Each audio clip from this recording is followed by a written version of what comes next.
You guys are currently chasing after the ghost that's been haunting your asses, your homes, your nice newly built place, your Charles Skull Manor, and you have had enough. You've been pissed off enough, and with a inclusion of a a fairy fire spell, you lit this bastard up, and although he put up a little bit of a fight, he got his creeper fingers out, and he began to poke you right in the spirit. You guys have pursued him.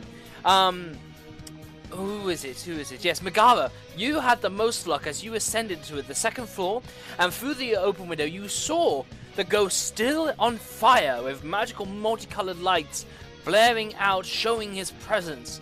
And you had some luck actually, trying to pop through some of the boarded up windows that are around the place, but after that he still continued to ascend up. And with that, you guys are basically trying to chase him out of your home. You want him gone. You've had enough of him. You will get rid of him one way or another. You're going to exorcise this fool out of this house.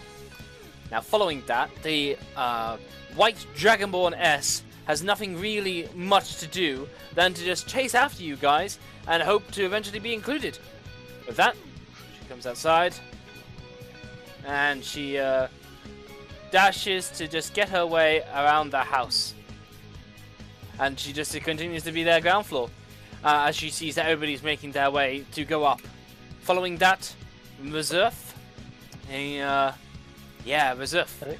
Are you here? I think Ponk's in charge. Right, so that'll be me as well. Their character. Wait, no, we got Ponk. Ponk, would you please care to take care of Reserve? Would you please care to take care of Reserve? Sure. What is that? I don't have it on my player tab. You don't. I was lied to. Never mind.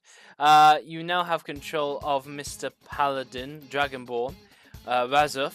And in this turn, Razuf, like everybody else, well, not like everybody else. If I'm right in believing, he has some, no, he has no divine smites in him. It's just in a Paladin's place to chase after dead things.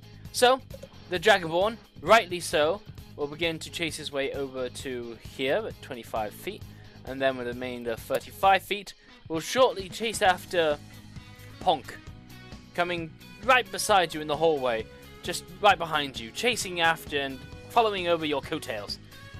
Surrender yourself! This is a ghost police! Yes!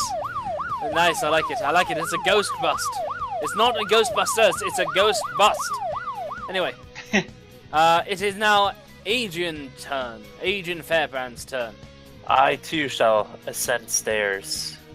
Very good. And I have nothing better to do, so I am going to dash after that, and I'm just gonna bust. Where should I bust into? So from your current path, you will go from the second floor to the third floor, and currently your token is of equal distance as it is right here. So yeah, corner. I would go right to here then. Dash up to the third floor, because that was because we already have people on the second floor basically, and I don't know who's up here. Exactly. And yeah, you're looking around. You're trying to find this ghost. You don't think he will have left. You know, you feel like he may probably be in here. You just gotta find him and corner him. Ponk, It's your turn. I'm gonna keep running up. Excellent. 5'10", with 5'10", I should be right there. Yeah, by the way, keep in mind, he may be lurking in one of these rooms. So, you know, you want to make sure you truly exorcised him out of the house. I'm gonna roll a perception and see if I can locate... I can become a ghost hunter and actually locate it. I mean, it's not among abilities, but some people do have sense. I'll give you a perception. Trying to wake Insert natural one here. Ooh. Oh, no, it's actually a natural one. I don't have inspiration. Oh. I don't have inspiration either. I get all that on my other character. Twist? Wait, what about Lazak? Lazak, do you have it? Lazak is no! not here. Lazak doesn't have it. Ponk, you know exactly where the ghost is, and I expect you to react accordingly. The ghost is on the other side of this window, and it has given you the middle finger. You have movement and an attack action. I'm gonna go 5 step, and I'm going to. Out of enrage, seeing a ghost pulling of middle fingers. Yeah. I'm going to high jump kick at the windows. Yes!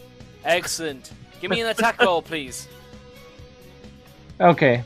I assume it's going to be short sword martial art. Yeah, I mean, just like one attack will do.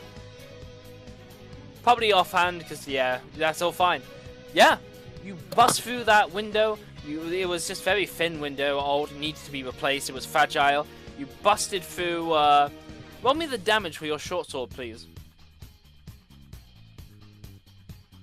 Yeah, that's what I needed.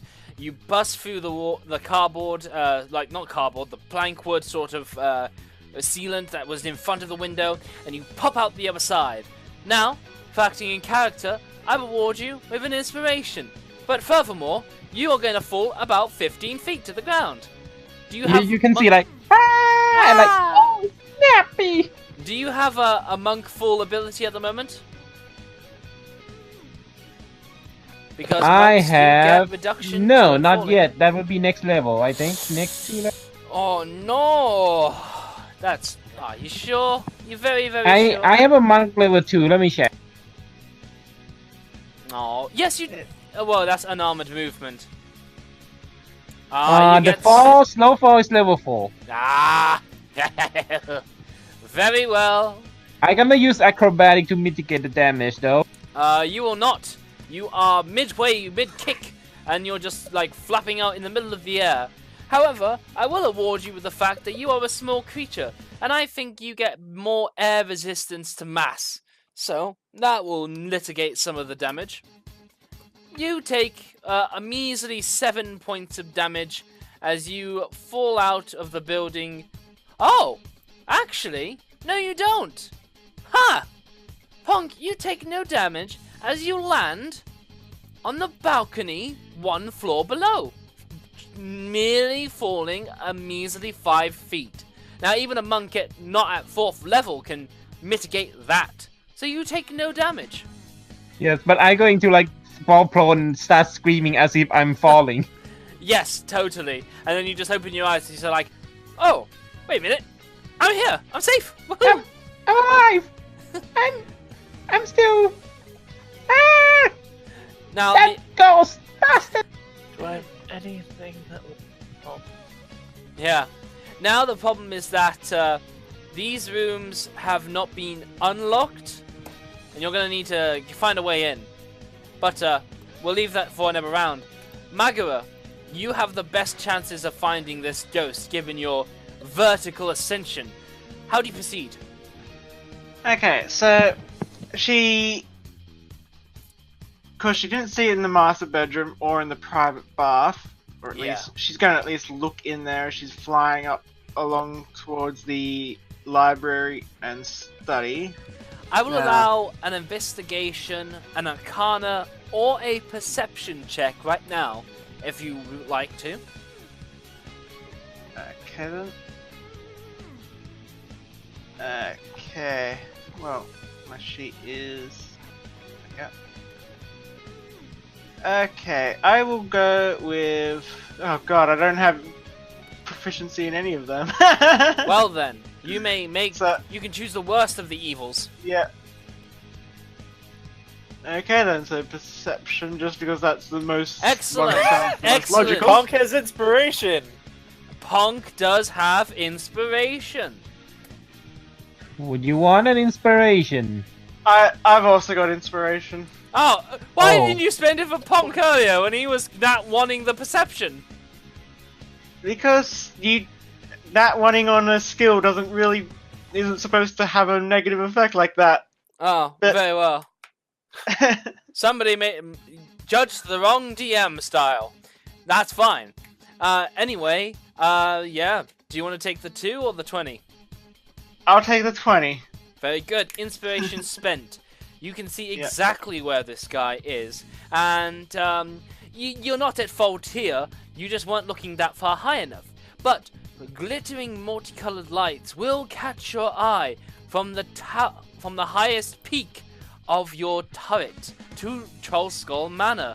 And it is very clear that the spirit has made his way up to your highest peak here. Okay then. This is boarded up, windowed, just like before, so he has all of the cover he needs against any spells that you have, unless it's like a DC check that you can see him with, like sleep or whatnot. But either way, he has cover, but this is where the spirit, or the spectre, seems to want to make his last stand. Yep. Okay. So I will put my spells. 'Cause, yeah, I don't think I've got any. Yeah, I've just got illusion and hex, which. Yeah, I got nothing that can really deal with him. So I'll just go straight with Eldritch Blast. I'll fly up.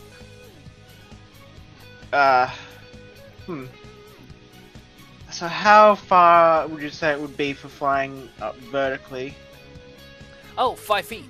He's just one more floor. He's at the Garrett's floor, which is the 4th, and 5 feet away from you. But that's just vertically. Horizontally, he's 35 feet away, at least to that window. Yep, so... Yeah. So you can I'll have to break a window. You could, absolutely. Well, that would let everyone know where you are. True, true. So what she would do is, she would fly to here, and 5 feet up, of course, and she will yell out, generally, so that way everyone in their house can hear that it's in the turret peak, it's in the bloody tower. Very good. And she'll fire an Eldritch Blast to open that window up. Very good. That will be perfectly fine to do. Let's see an attack roll. Okay then. Nice. I forgot you had the gifts all lined up. Brilliant. Yeah, that is a hit, and you will blast out the borders of the planks that are there. The woodwork just chippering and clattering with thin, loud, clunky noises of very light woodwork, dried out from a prior summer for sure.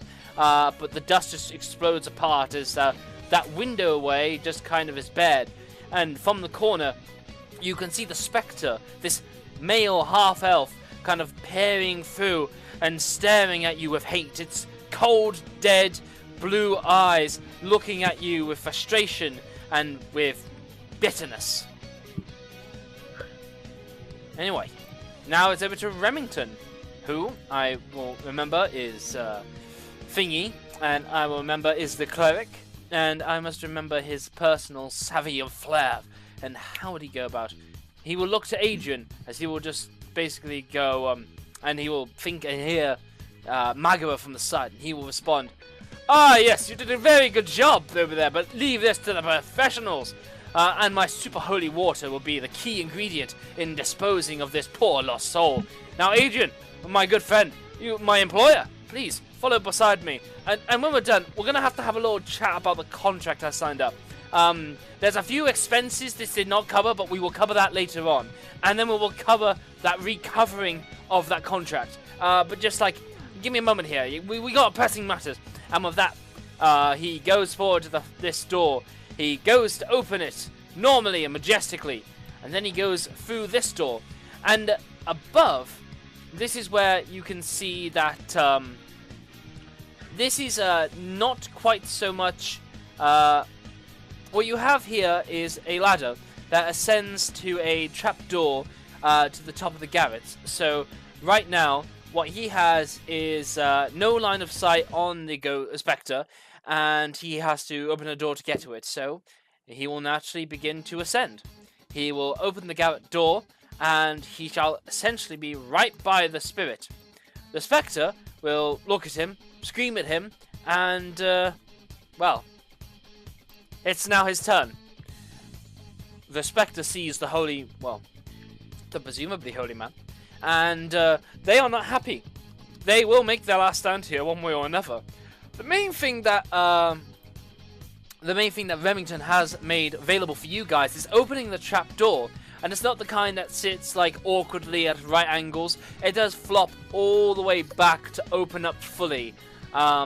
So it will have like line of sight and creatures can see a ghost in here. But if the ghost closes it, we have this whole situation again. So, the Spectre, with his cold, icy fingers, looks down. And the visage of the half-elf kind of shivers and shimmies partially as he borders closer to the ethereal plane, and he goes forward and pokes the climbing Remington, which will be a hit. Remington is gonna have to make me a Constitution saving throw. Okay, Mr. Remington.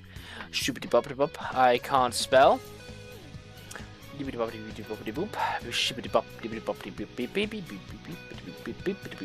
Why? Come on. Why is he named Remington? That's right. I'm worried I'm even controlling the right guy, but apparently he's got a different token going on. He does. He has a different token going on. That's why. He does. Because he had originally planned on playing the Barbarian, but that switched over to this person. Looking like some guy from One Piece.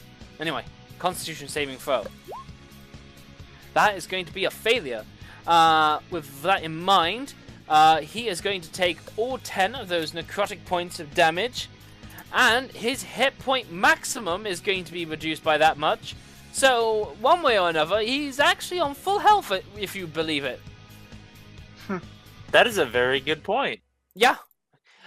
He basically is on the ladder, and you see the veins bulge in his being.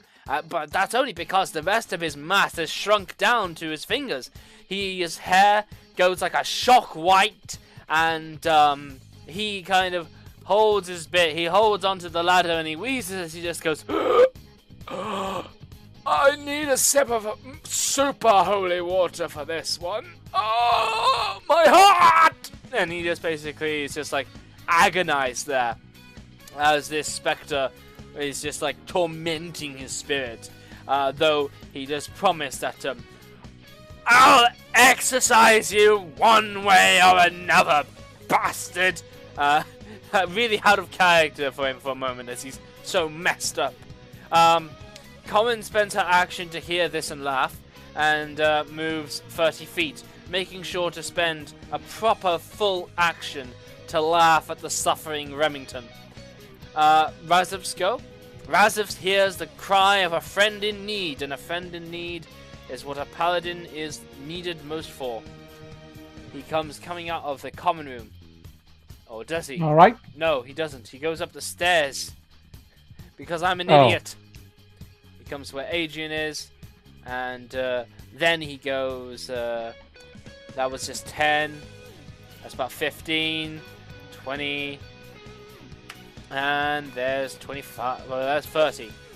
And then he too will form at the bottom of this whole situation, a bit out of sorts here as this the Spectre is narrowing you guys off one by one. Adrian, it's your turn. Okay. Am I able to see from here, or is Razov blocking the way? You can temporarily share his space, look up, and see some of the view. You see, now, Razov doesn't, like, take up any cover or anything like that. You can pop in his space, pop out. But in the immediate vertical ladder climb that goes up to see the overhanging ghost, the Spectre, peering down and literally, like, clawing into Remington's soul. Remington himself is providing some cover for the ghost, but make your decision from there. The ghost is fairy fired, so this would technically be at advantage. So I'm gonna launch a witch bolt. Oh, why is this at advantage? Because the fairy fire causes advantage. Yes. But if there's cover that causes disadvantage, it then cancels out, so it's just... This is a disadvantage. Cover is just an addition to AC, isn't it? It is indeed, and in this case, this is half cover for this Spectre. Maybe even 3/4 cover. And I did check out 3/4 cover. I will go with 3/4 cover. But yes, Fairy Fire. I don't think I've done his follow-up saving first, but I think he failed the first, and he remains this way for a minute. And he's desperately trying to wait it out. Oh, yeah. I'm gonna give this a shot. I'm gonna Witch Bolt. Yeah, advantage. Yeah, you can see I accidentally did that from my spells list instead of... It's cool. Give it another whirl. That was the wrong thing. There we go. Alright. At advantage, with 3/4 cover, that is a hit. So, Sweet. 1 second. 1 second here. I need to spell that correctly. Spell that correctly. We'll just trust this works. With a sudden bolt of charging lightning energy that pierces up between Remington, Razuf, and all through this corridor, even going as far as to blast out the top of this garret turret and opening a hole at the top of it, where, Magara, you can see a white dove like a weather vane pop out, on smoking with on fire, as it just flies off into the air and lands in a clutter on a neighbor's house.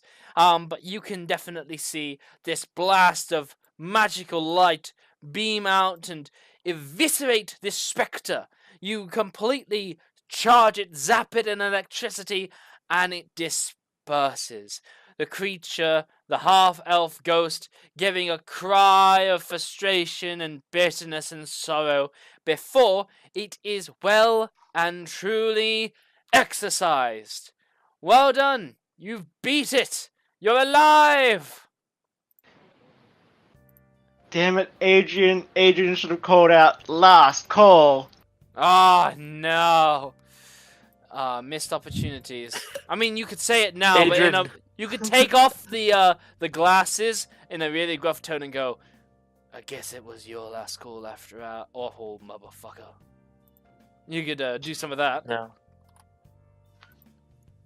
He is just going to simply turn to Razeth and go, and that is what happens to uninvited guests. Oh, damn. Damn. Razov looks impressed. Certainly. He looks very impressed. But yeah, with that, you have no ghost. And no friend. Anyway. It's okay, I'm used to that. No. But with that, you guys tidy yourselves up. The worst looking of you is Remington. And this wasn't the first time he was pickled and poked at, was it? Adrian, were you hurt in this encounter? I was, but I passed my constitution save, so I got healed up most of the way. Right. Well, yeah, it's fair to say that all this was yeah, you got healed, but Mr. Remington, he looks like death, and he definitely kind of scrunches up his arms to his chest as if he was kind of mummified, and he basically says, well, firstly he comes down weakly until he collapses in Razub's arms. Who is this? Yes, Corin comes all the way up to you guys and can see the collapsed Remington, and she basically just leans over the shivering, grasping, pale like death person, and in a simple bitch ha, and she just flicks his nose as she just grins down, as she's just not looking so hot from down there, hey? Boy, if only you were as half as brilliant as me, you may actually have just not looked like such a tool there. And he just basically says, in a gasped voice that sounds like the dead speaking from beyond, he basically just says, You laugh now, but I've just hit it rich. Can I please sleep here? In fact, hang on. This would be a good time to point towards chapter 2 of that paragraph of the contract you signed. You owe me a bit of board and lodging, and I hereby wish to claim it now. Also, just in case follow-up ghosts come by, you'll need my follow-up protection. Oh, why do I feel like I've eaten nothing and everything at the same time? And yeah, he just basically makes a fuss before you, and he also dramatically puts the back of his hand to his forehead, fingertips all splayed out as he goes, "Oh, if only someone could provide me with a bed and some holy water mixed with it inside it to help restore my full potential." Yes. Yeah, I just interrupt this long spiel, and I'm just like, as you can see, you're already in a bedroom. Feel free to stay, and I point towards the Silver Dragonborn, whose name I can't quite remember. If you would kindly take your grudges elsewhere, it would be much appreciated. You've sort of just randomly stormed into my home. The Dragonborn S looks you over, and this is who is this talking? Is this that's you, Adrian, isn't it? Yes. Shame it's not as if. So she basically kind of looks at you and just she basically goes to say, clearly you are not very familiar with my family. I'm not just some lesser noble you need to think you need to be rid of. You know, it does serve you well to be graced by my presence. You should keep this in mind. And she kind of mutters, "You ignorant, that's a scum." Anyway, I have business with this one. You know, I personally like to see to it that you know what, I'm something of a benefactor. I benefact, and I am a beneficiary from watching him suffer. Yeah. So where he goes, I go. Is that an actual job, watching people suffer? Excuse me? It is when you're a sadist. Excuse me. I'll let you know when I actually need to do that peasant work. In the meantime, this is how I most occupy myself. Thank you very much. Yes, well, I do believe it would be a noble's duty to leave alone the man who risked his life. Oh, I'm not gonna hurt him. Hurting him at this point would probably kill him. Isn't that right, you scrawny little speck? And he basically goes on to continue saying, I'm still rich. I'm the one with the contract. I've got board and lodging, bitches. And she basically just goes on to say that, well, if I must say, if you've got this in deep, I'm gonna watch seeing this all fall back on him when you've had enough of him. I won't be leaving to see that spectacle. Oh no. No. Anyway, what is it? Do you need money? I'm sure we can sort out some kind of money if that's all it's gonna take here. Come on, this place is a wreck. How difficult is it going to be graced by my beautiful presence? It's incredibly difficult when that presence is insufferable. She now can't be as dismissive. She basically just goes back and she just goes and says, insufferable. You know, the watchful order of mages and protectors consider you somewhat insufferable, Mr. Fairbrand. Oh, yes. Often keep you coming back with their letters, just dumbing the place down and bringing it all down with your sad, depressed Shadowfell magic that keeps bringing everything more glum in here. Not needed, not necessary, but hey, we tolerate you now, don't we? We tolerate you in Waterdeep. You're a noble like the rest of us.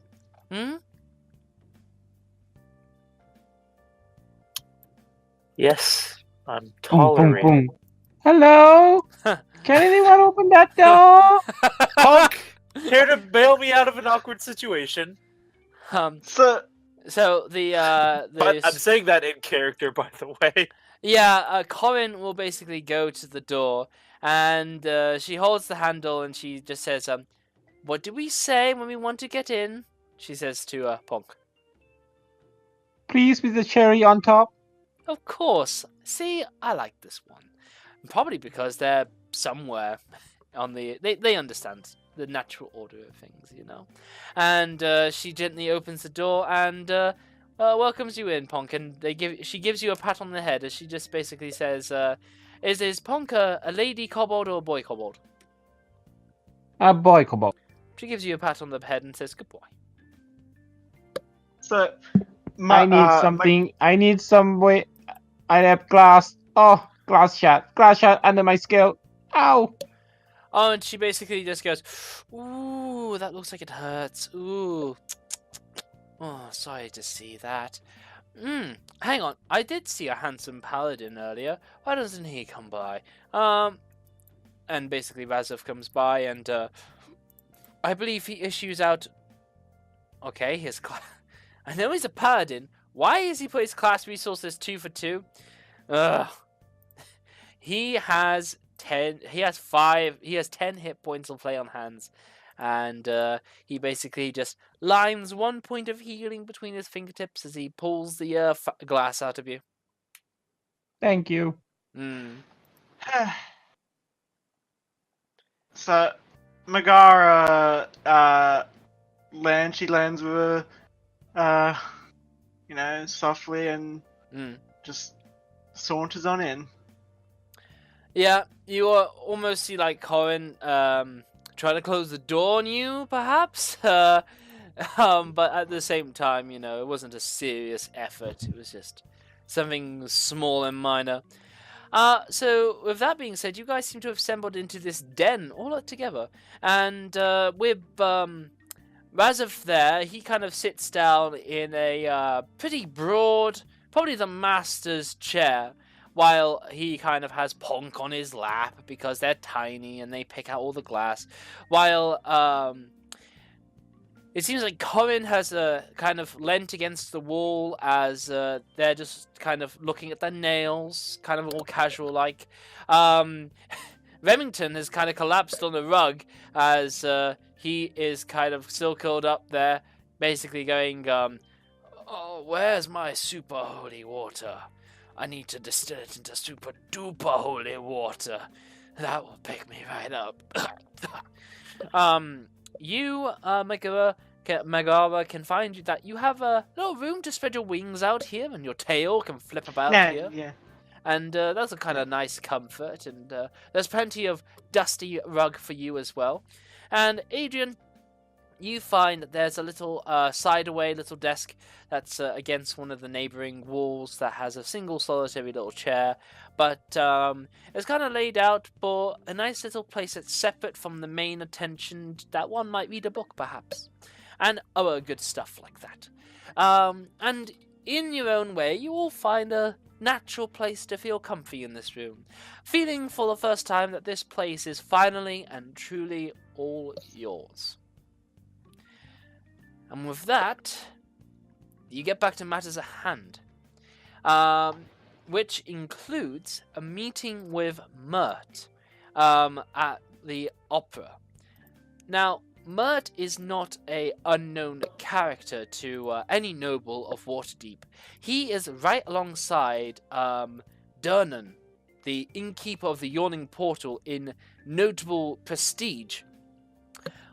Durnan and Mert went down to what was the Well, that prisoners were thrown into to be lost in Mad Halasta's dungeon.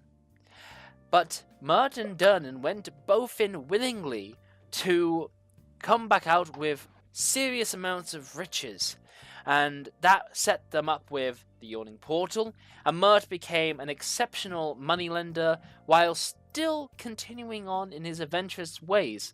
The pair of them using magic and other such to extend their lives past their normal expectancy. And you're going to meet one of them. or rather, you've been invited to meet one of them. Who was that letter sent out to? I'm pretty sure it was over to. I think it was me.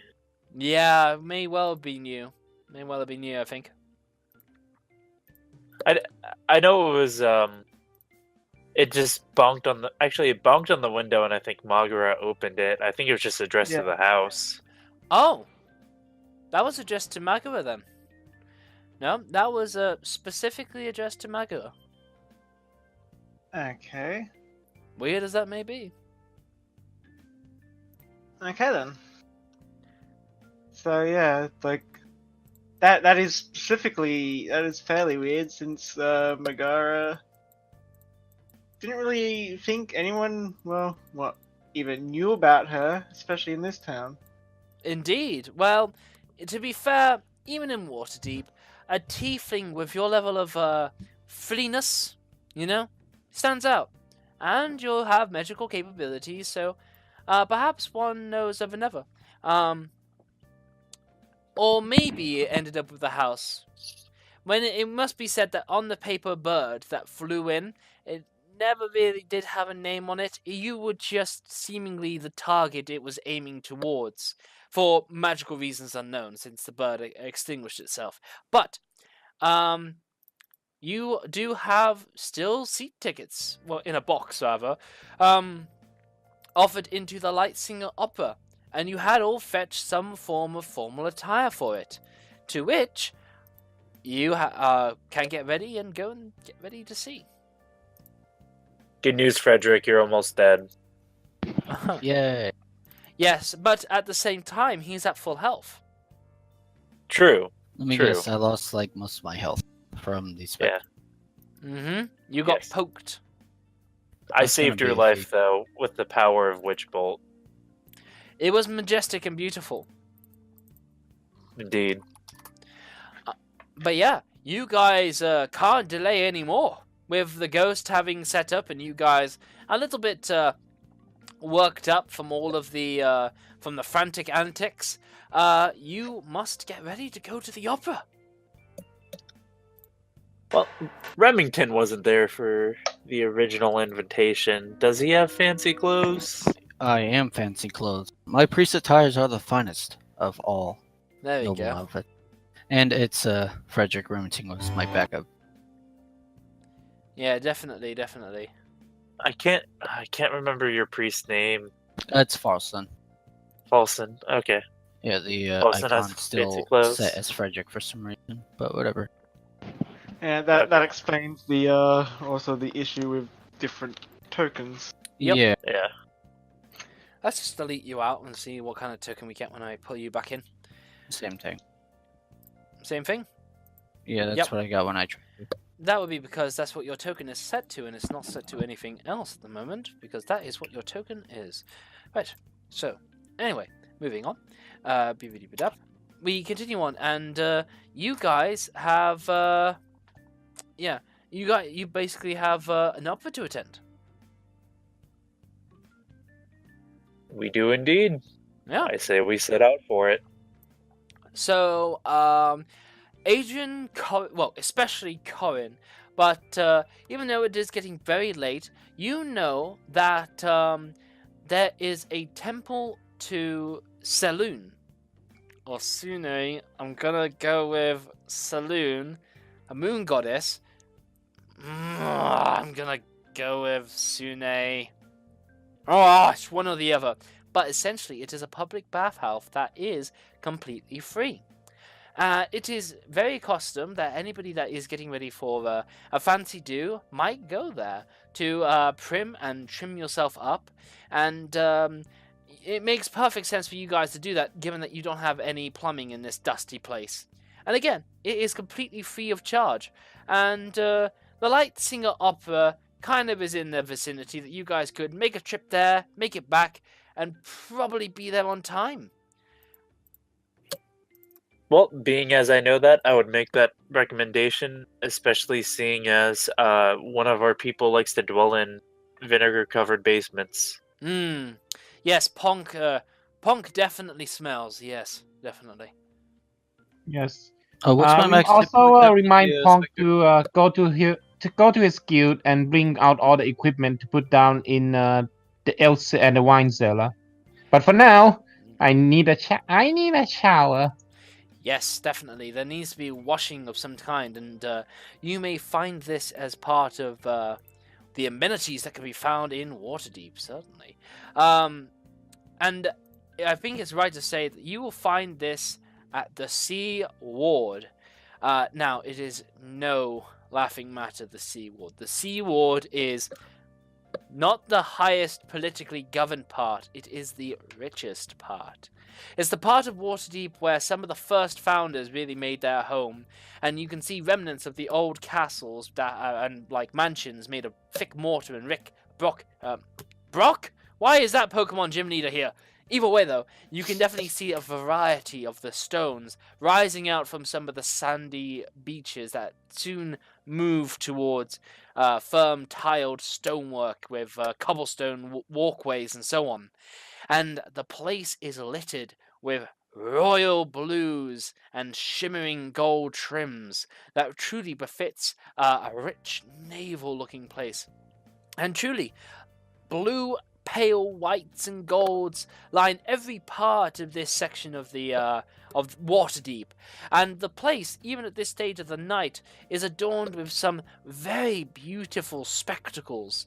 People have private little patio gardens that look utterly beautiful, complete with tiny little water features to encapsulate half of their beauty, while their homes definitely all face out to a gently lapping ocean that continues to wave back and forth carefully and gently.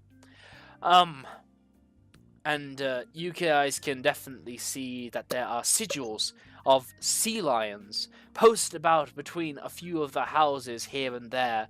Not in a very, like, Pokemon fashion, cartoony fashion, but definitely in a coat of arms that definitely depicts this kind of sea, oh my god, it's not a walrus, I've just said it. What was I trying to say? Sea lion? Thank you, a sea lion. Why was that so difficult for me? But yes, sea lions. And as you go back and forth, you can definitely see that there are very fancy, quiet eateries. You think that this place is held in high regards. And yes, a saloon. Sune! Fucking hell! They're both in the same ward.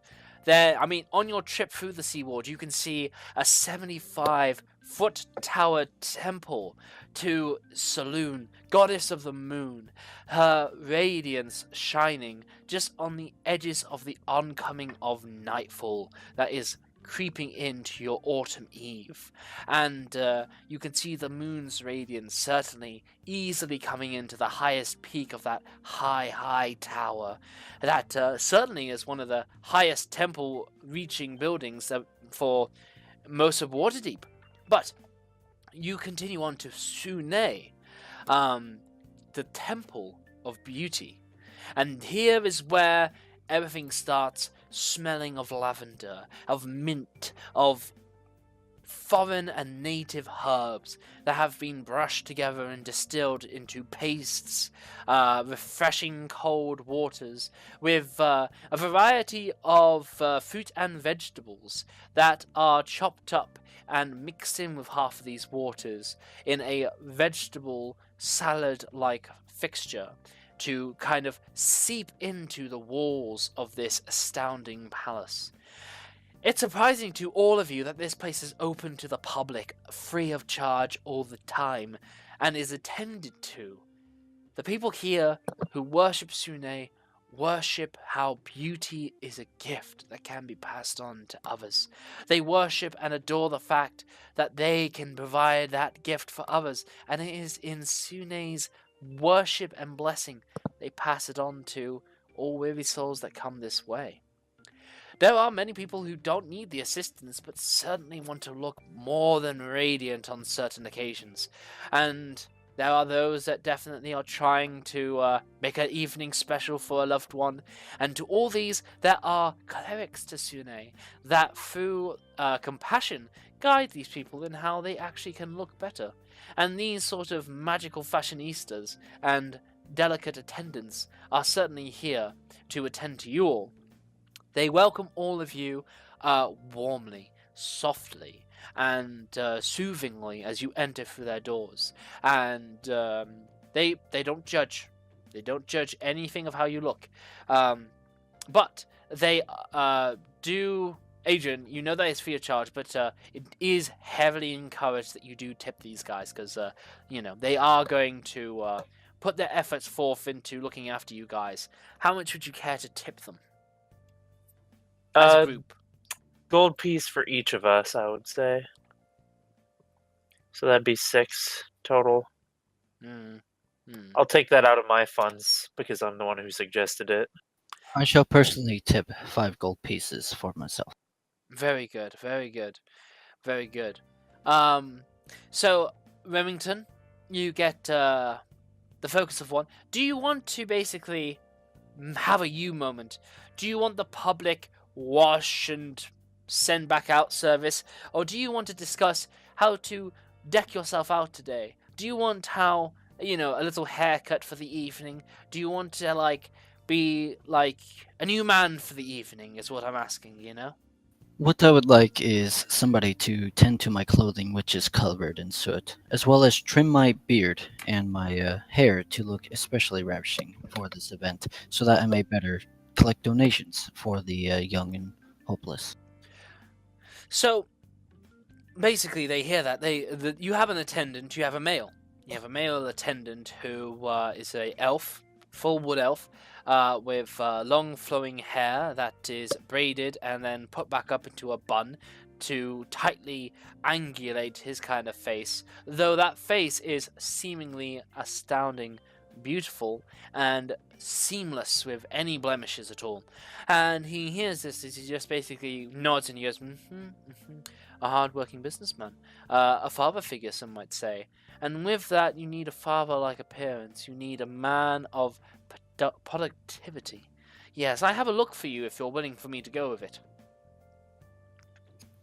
I believe you know what's best. Let's go ahead with that. Yes, definitely. He says a prayer to Sune as he kind of does that half-heartedly while he focuses on you. His eyes peering straight to each lock of hair that's on your head, and he runs his fingertips through your beard as he pulls it gently outward to feel all of its length, feeling where it's uneven, feeling what kind of natural length suits you. And he gets to work while he throws your clothes off to an attendant that definitely gets to work on it. And he certainly says that we can't do much for the necromancy that seems to have really ruined some of your features, but we can definitely work to hide that for the case of this evening, and give you a few natural remedies to help bring some life back into you. As he basically brings out the collection of cucumbers, fruity and vegetable pastes that have been prepared before, various spices and soaks to adorn your body in, as they basically don't perform any magic, but perform a variety of apothecary to basically instill your body with some vigor. You may feel a little weak tomorrow, but at least it's not going to be a sudden, I'm healthy but I look like death situation, Yes. They have the whole thing lined up beautifully for you. Does anybody else... Oh, Corin pays out of her pocket for the usual, of course. And she certainly sorts herself out with a variety of special treatments that befits a Dragonborn. Does anybody else want a specific look today? Does anybody want a wig? Anybody want their nails done, nails polished, nails coloured? Take your pick. These guys are here to set you out for an event. Adrian does not want to be in public for the bathing and whatnot, so if he has to pay extra money to do the private stuff or whatever, he would. It's difficult. It's not so much that he wants it to be private as that he doesn't want it to be public. No, I get that. But this is a situation where beauty and... There's a bit of a thing you know, about just like the Temple of Sune, although it's all about beauty, has a kind of downfall where it's all about acceptance as well, you know? Never turn away anybody else on their look because there's an inner beauty or an outer beauty to be adored about this person. And this kind of temple's working revolves around that. So there's no hidden beauty. This is all about getting you comfortable with all that makes you beautiful to the creators that made you. And there is no solitary kind of bathing area for that in mind. Maybe some people pull out like a stand if they really want to be like, but the temple is not made that way. There aren't individual cubicles where the stream flows.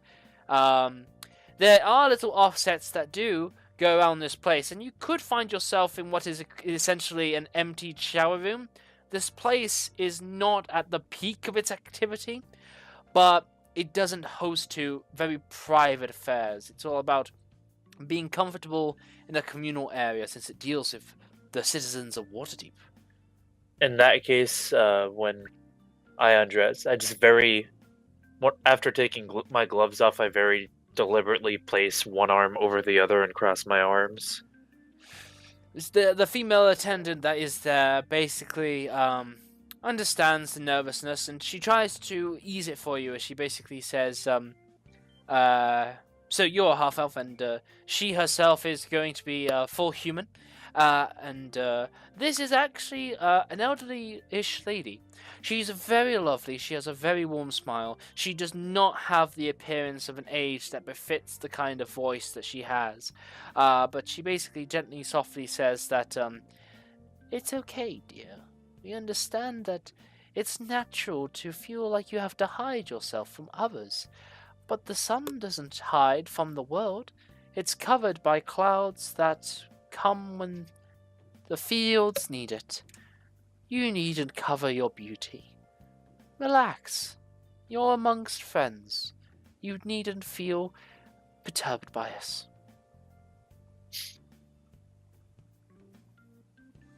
He keeps his arms crossed.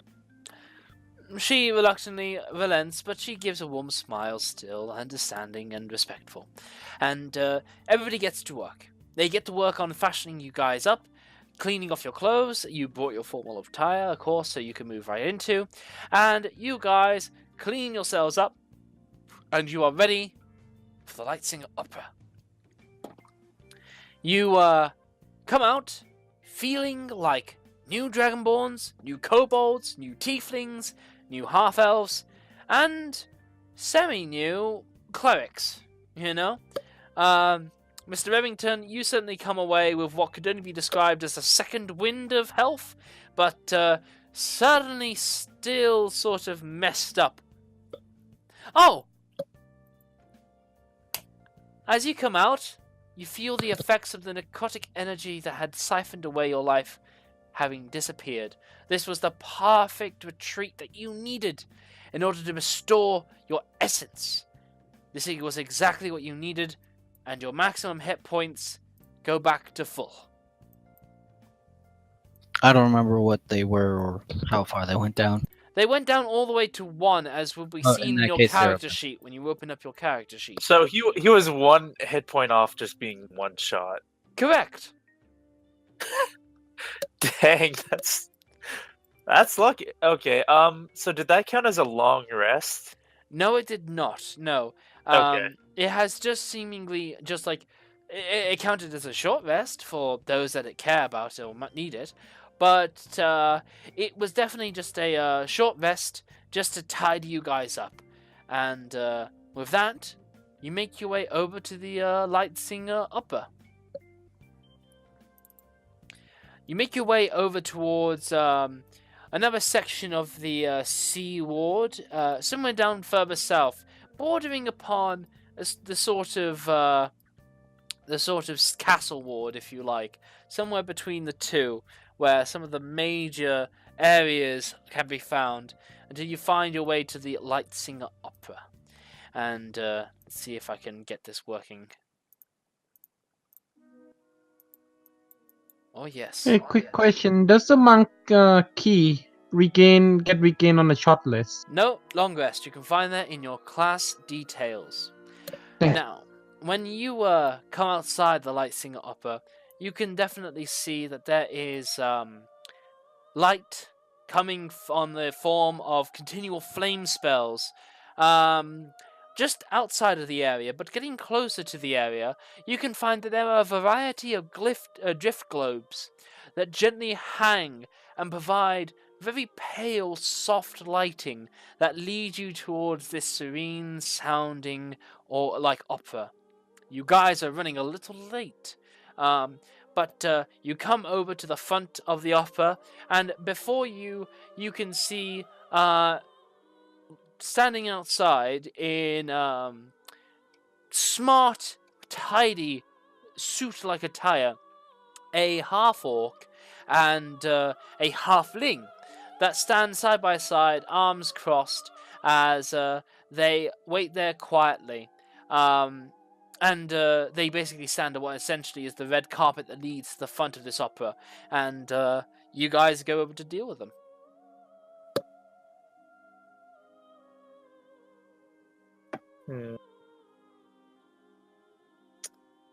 Do I take... Alright, after a silence of thinking about how you may approach these guys, you do so, and when you do draw closer, the two of them go forward and basically, they ask you for your tickets, and they ask you for your seat and box number, as they take the tickets off your hands.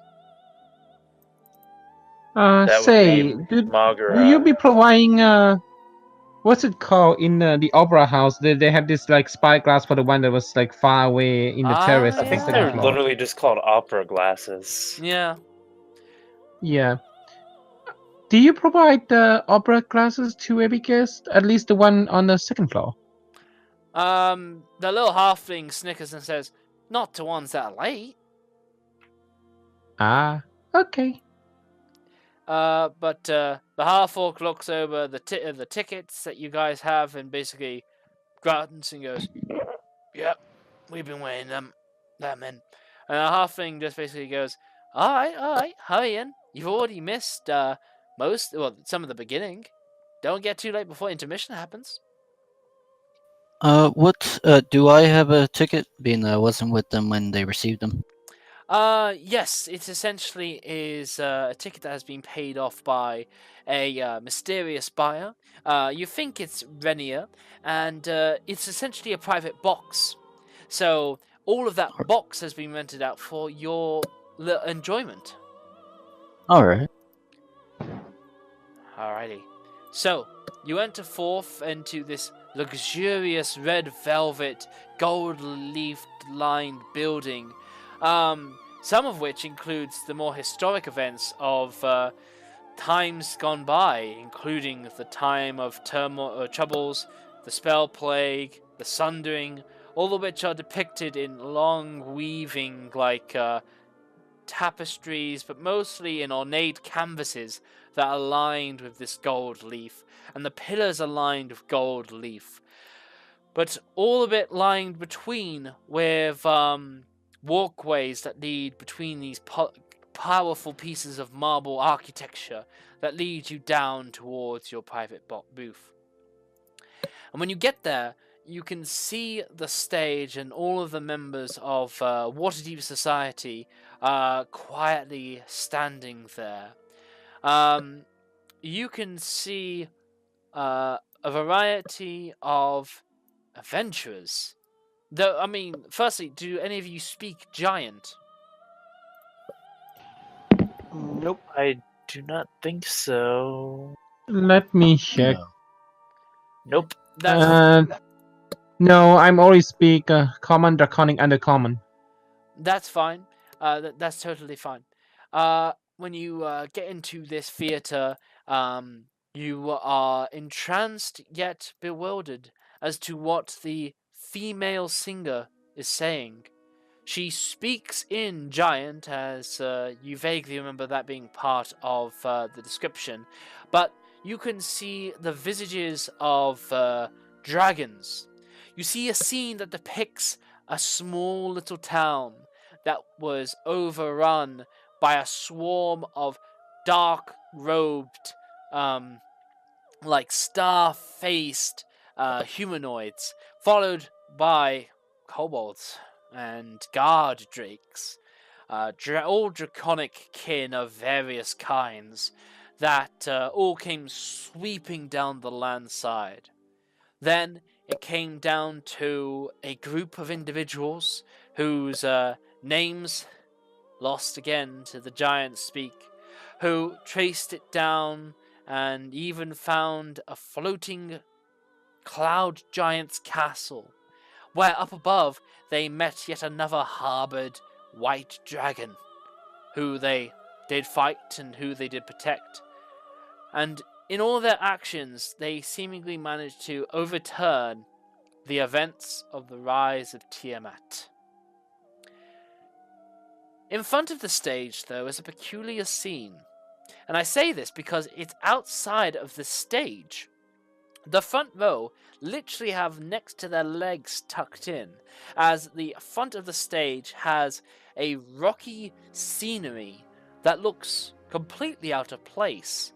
I will allow all of you to give me a perception check. Hoorah, negative wisdom. Let's do this. First one's for Corn, second one's for Falson. Gotcha. So they're Magua, 9 and with that crit, I tell you the following. Wow, that is a crit. You can see this is obviously designed to look like an outcropping of rock, but this is all done with a single piece of cloth. Furthermore, you realize that all of it, that covers the front of this stage is moving. And it is moving because there is a creature, one creature, that is breathing inside of it. And because that's a crit 20, you know that the only creature that could fit that size and hide in that cloth, and with every breath would move all of it the way it is, fits the description of one prime suspect. And that is a giant.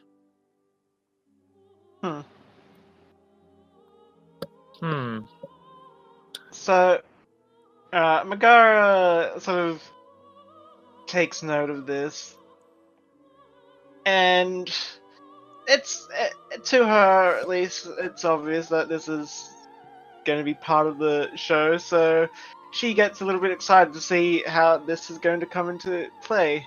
She doesn't tell anyone else. She's just like, "Ooh, looks like there's going to be something interesting happening." Very well. I like it. Very well. This continues on until close-ish to midnight, when the moon is almost at its highest. An intermission comes by as the red curtains drape themselves down across the stage, and this is the time that you guys have been waiting for to meet up with Mert. Mm-hmm. So, how do you proceed?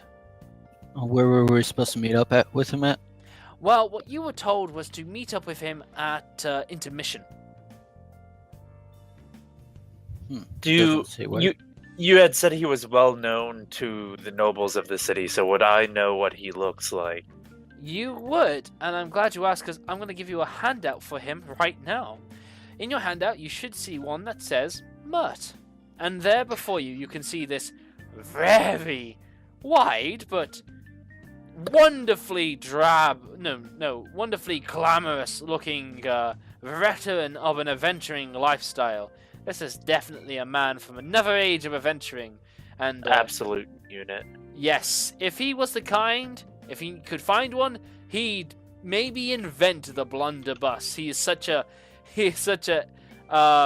British what do you call it when they went down to India, like an expeditionary? Oh, I know exactly what you're talking about. Yeah. I know what it's called for the Spanish, Frontierman? not for the English. Yeah, but something like that. But that's the American. Maybe for England too. I don't know. It's like a missionary. He is like a missionary mustache, ready with a blunderbuss to hunt down some Bengal tigers. Certainly, that's what I mean. A missionary man, certainly. But yes, you basically come forward to him, and Mert basically comes by, and he recognizes you, and he walks with a bit of a chip in his leg. As he does so, he has seen a lot of history, magical, combat, and life. He has lived a seriously long existence, aided somewhat by magic, one of the few to have plundered Undermountain, and some know him as the Old Wolf, a merciless philanderer and moneylenderer to other adventurers. And with that, yeah, he basically comes forward and he just goes, "I'm so glad you care to join me today. Oh, I was afraid you'd find the letter suspicious, but I had other matters I needed to tend to. I had some loans I had to pay back, but either way, welcome. I'm honored to meet each and every one of you." I assume you're the one named Mert? Oh, yes. I'm glad to see the name hasn't gone stale yet. I'd like to shake his hand. He I shall goes. Yeah, he do goes. the same. He goes forward and he definitely shakes it heartily, and he basically just goes, "Oh, wonderful, wonderful. Don't mind the title or the status I own. You know, I always like to get up close and personal with those that get to take the time to meet me. Yes. Now then, I want to talk to a few of you. Tipped off by a good friend of mine. You know him as Rinier. You saved his hide, from what I understand. That is a service that makes you prime candidate material in this city, I assure you. You'll find the city watch may be a bit cumbersome at times when you'd rather take matters into your own hands. But it's good to have those behind you. People that support you and have your back. And likewise join in a larger community.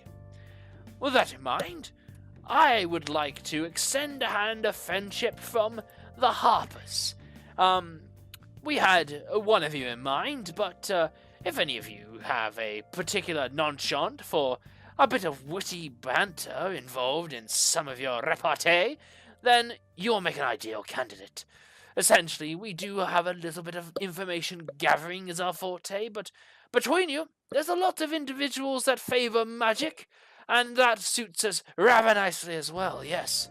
You could fit in very nicely in our organization, if you should choose, and of course, we have certain means to climb the ranks, should you prove your excellence, but I have no doubt that you will prove yourselves very shortly in time, yes, quite so. At first you had my intrigue.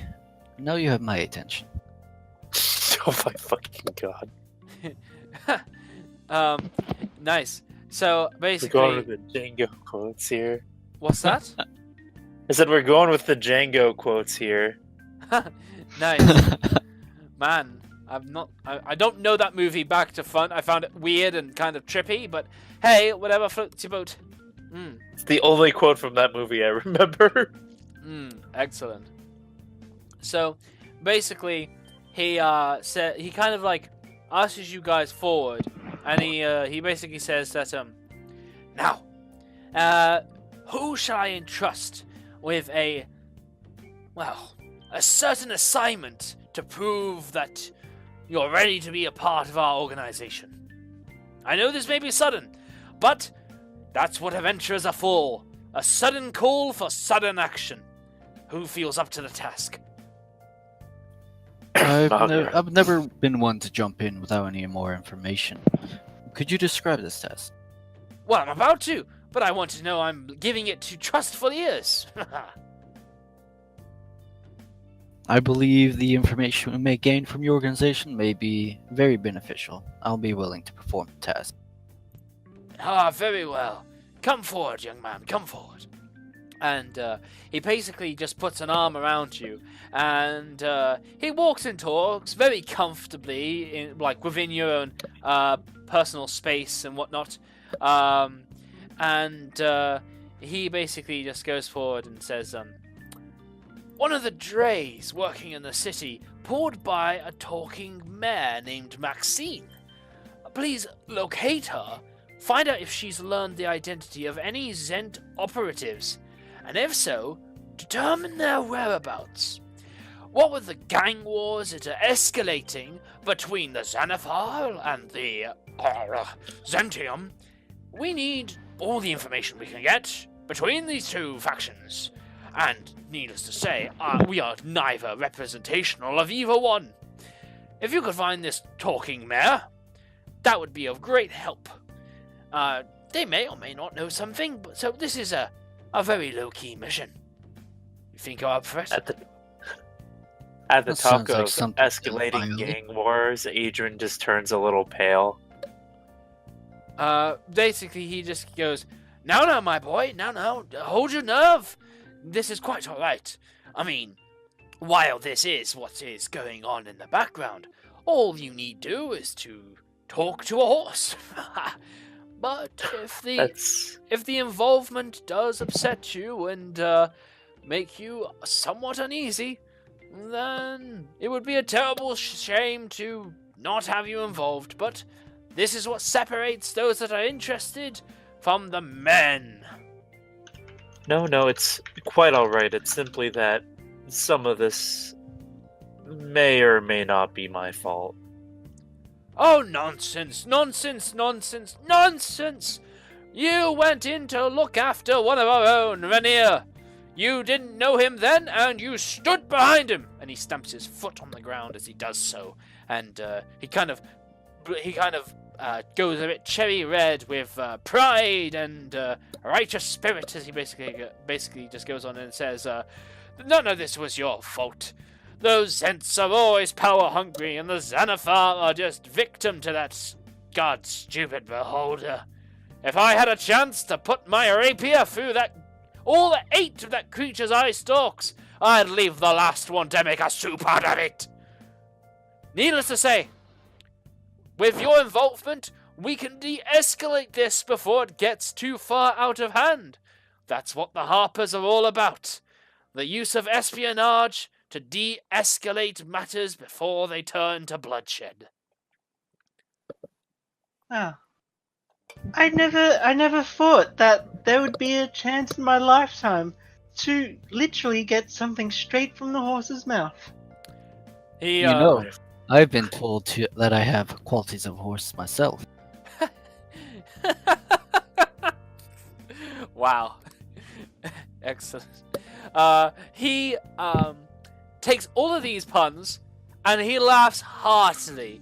He grabs his thick stomach and his wide missionary handlebar mustache raises and falls with every laugh that he gives, heartily and deep from the heart and stomach, as he just goes, you must take these two along with you. You must take your friends with you. You simply must. They are too smart and witty and excellent to go without. You simply must bring them. That is completely fair, I suppose. I apologize for not coming up with a pun. Oh, it's nothing to worry about. Puns aren't mandatory to get involved in our group. Just enjoy yourself and just take everything in cautious steps and strides. You needn't be so uptight, my boy. Sometimes there's a fun to be had in this life of adventuring, you know? I do suppose you're right on that one. Of course I'm right. Now, anyway, intermission is almost over. I'll trust I leave this task to you and your friends, alright? Of course. Of course. Very good. Very, very good. I'll leave you to it. By the way, did anyone find out who that special guest was? Megara sort of She gets like a very sort of giddy smile. And he points his finger and twiddles it in a circle over to your way as he just kind of goes, "Oh, I think a certain young miss knows." Oh. She's like, I will leave that to be a surprise for the others. A surprise? Oh, he's a bit shy. He won't be making an appearance if that's what you're thinking. Oh. Then what does he do? Oh, you don't know? Oh, well. He comes forward and he checks that no one else is listening, turning his head side to side, and he leans in close as he basically goes, it's one of the members of Force Grey. You ever heard of him? Is he a bodyguard? Oh no, he's one of their forces. He's a frost giant. Well, yes, but I mean, why is he hiding? I suppose the old chap misses home. It's not often in Waterdeep, no matter how diverse we get, we still don't accommodate for a giant society. The poor chap probably just likes hearing giant words come from somebody else than himself.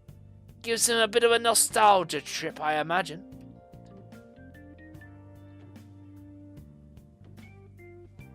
So yeah, she sort of thinks about this. Says, it's like, oh well, then if that's how it is. he gives a chuckle as he just goes, but if a giant suddenly found its way in the middle of Waterdeep's theatre, yes, that would have been quite the surprise. I think the Griffin Cavalry wouldn't be enough to really match the surprise that big. Though, needless to say, he's covered up just to keep the other patrons from feeling put off. But this is as much of an entertainment as the poor fellow is allowed in the city walls. It's only right that he's allowed this much. Anyway. You're the only one hearing this. Yeah, pretty much. But anyway. Yeah, so yeah. Well, if we go walking back, Megara will actually tell the others. She thought it was going to be like he would like jump out in the last act and sort of join in the singing or something like that. So she explains what she saw.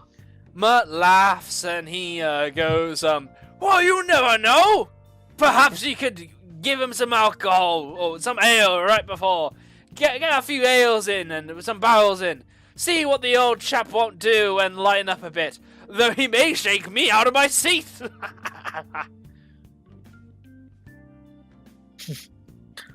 Well then.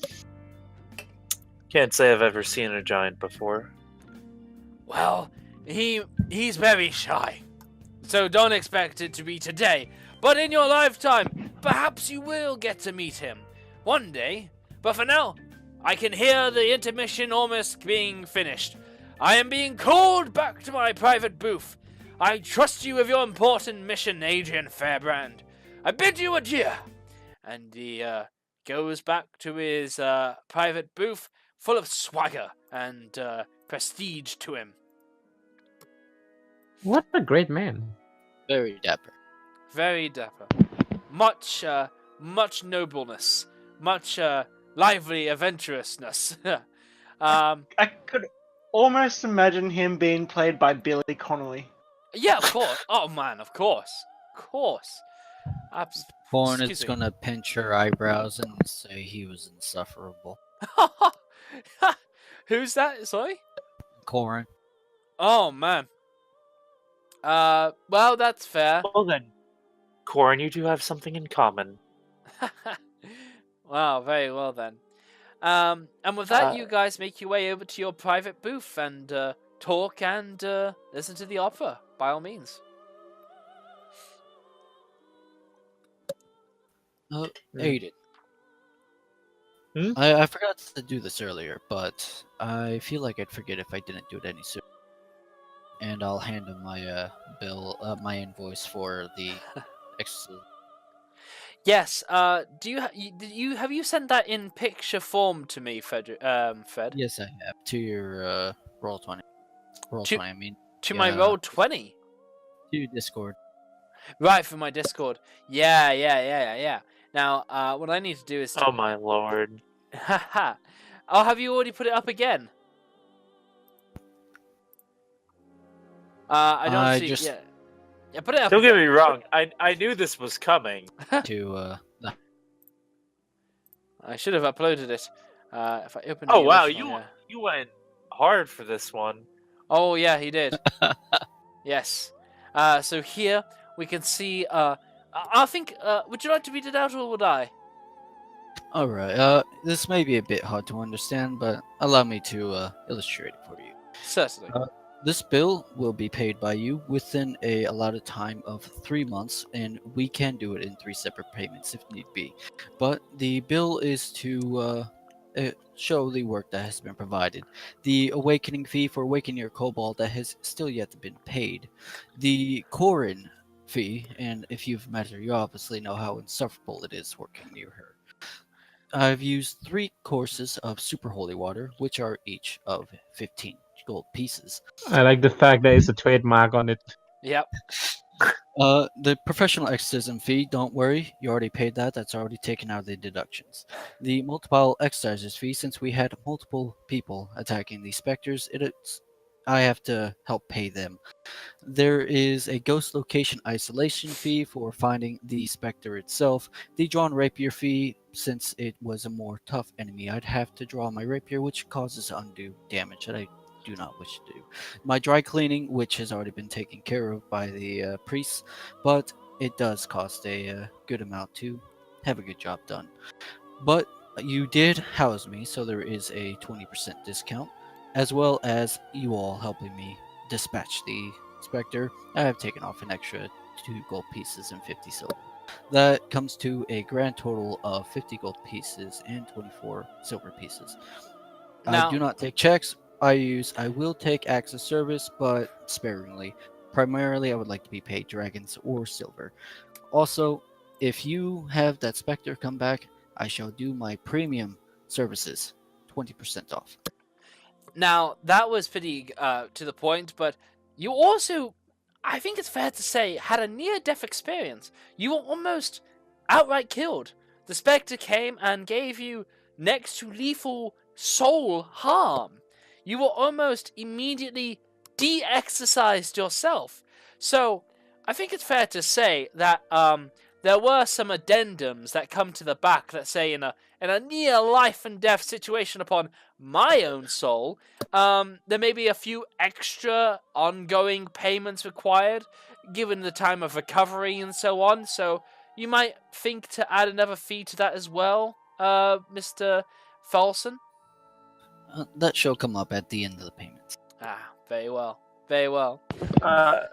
Adrian is gonna look this over and make some comments along the way. First of all, as I am sure you're aware, for the awakening fees, I use this sleep spell on the kobold. Not the first You- time.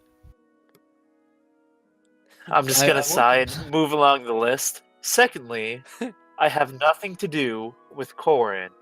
As you may have noticed, I attempted to kick her out of my home multiple times. She is your issue, not mine. Third, for the super holy water, I am still talking. Please let me continue. And this is to, I think he tried to say something. Okay. Oh, no, that was to me. I seem to remember you using that for purposes other than exorcism. For instance, you used it to wipe your eyes clean. For another, for the multiple exorciser fee, you are not the one paying them.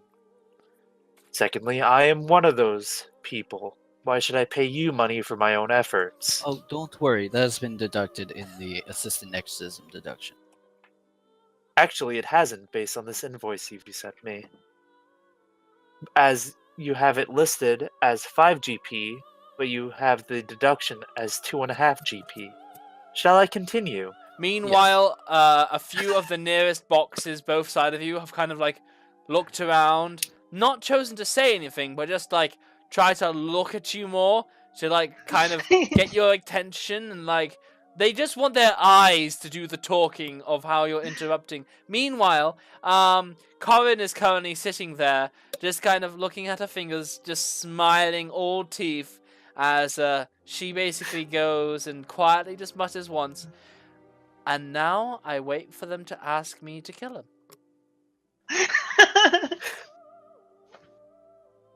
And But now yeah, you continue. wonder why there's a Corn fee. Now then, moving on to the ghost location isolation fee.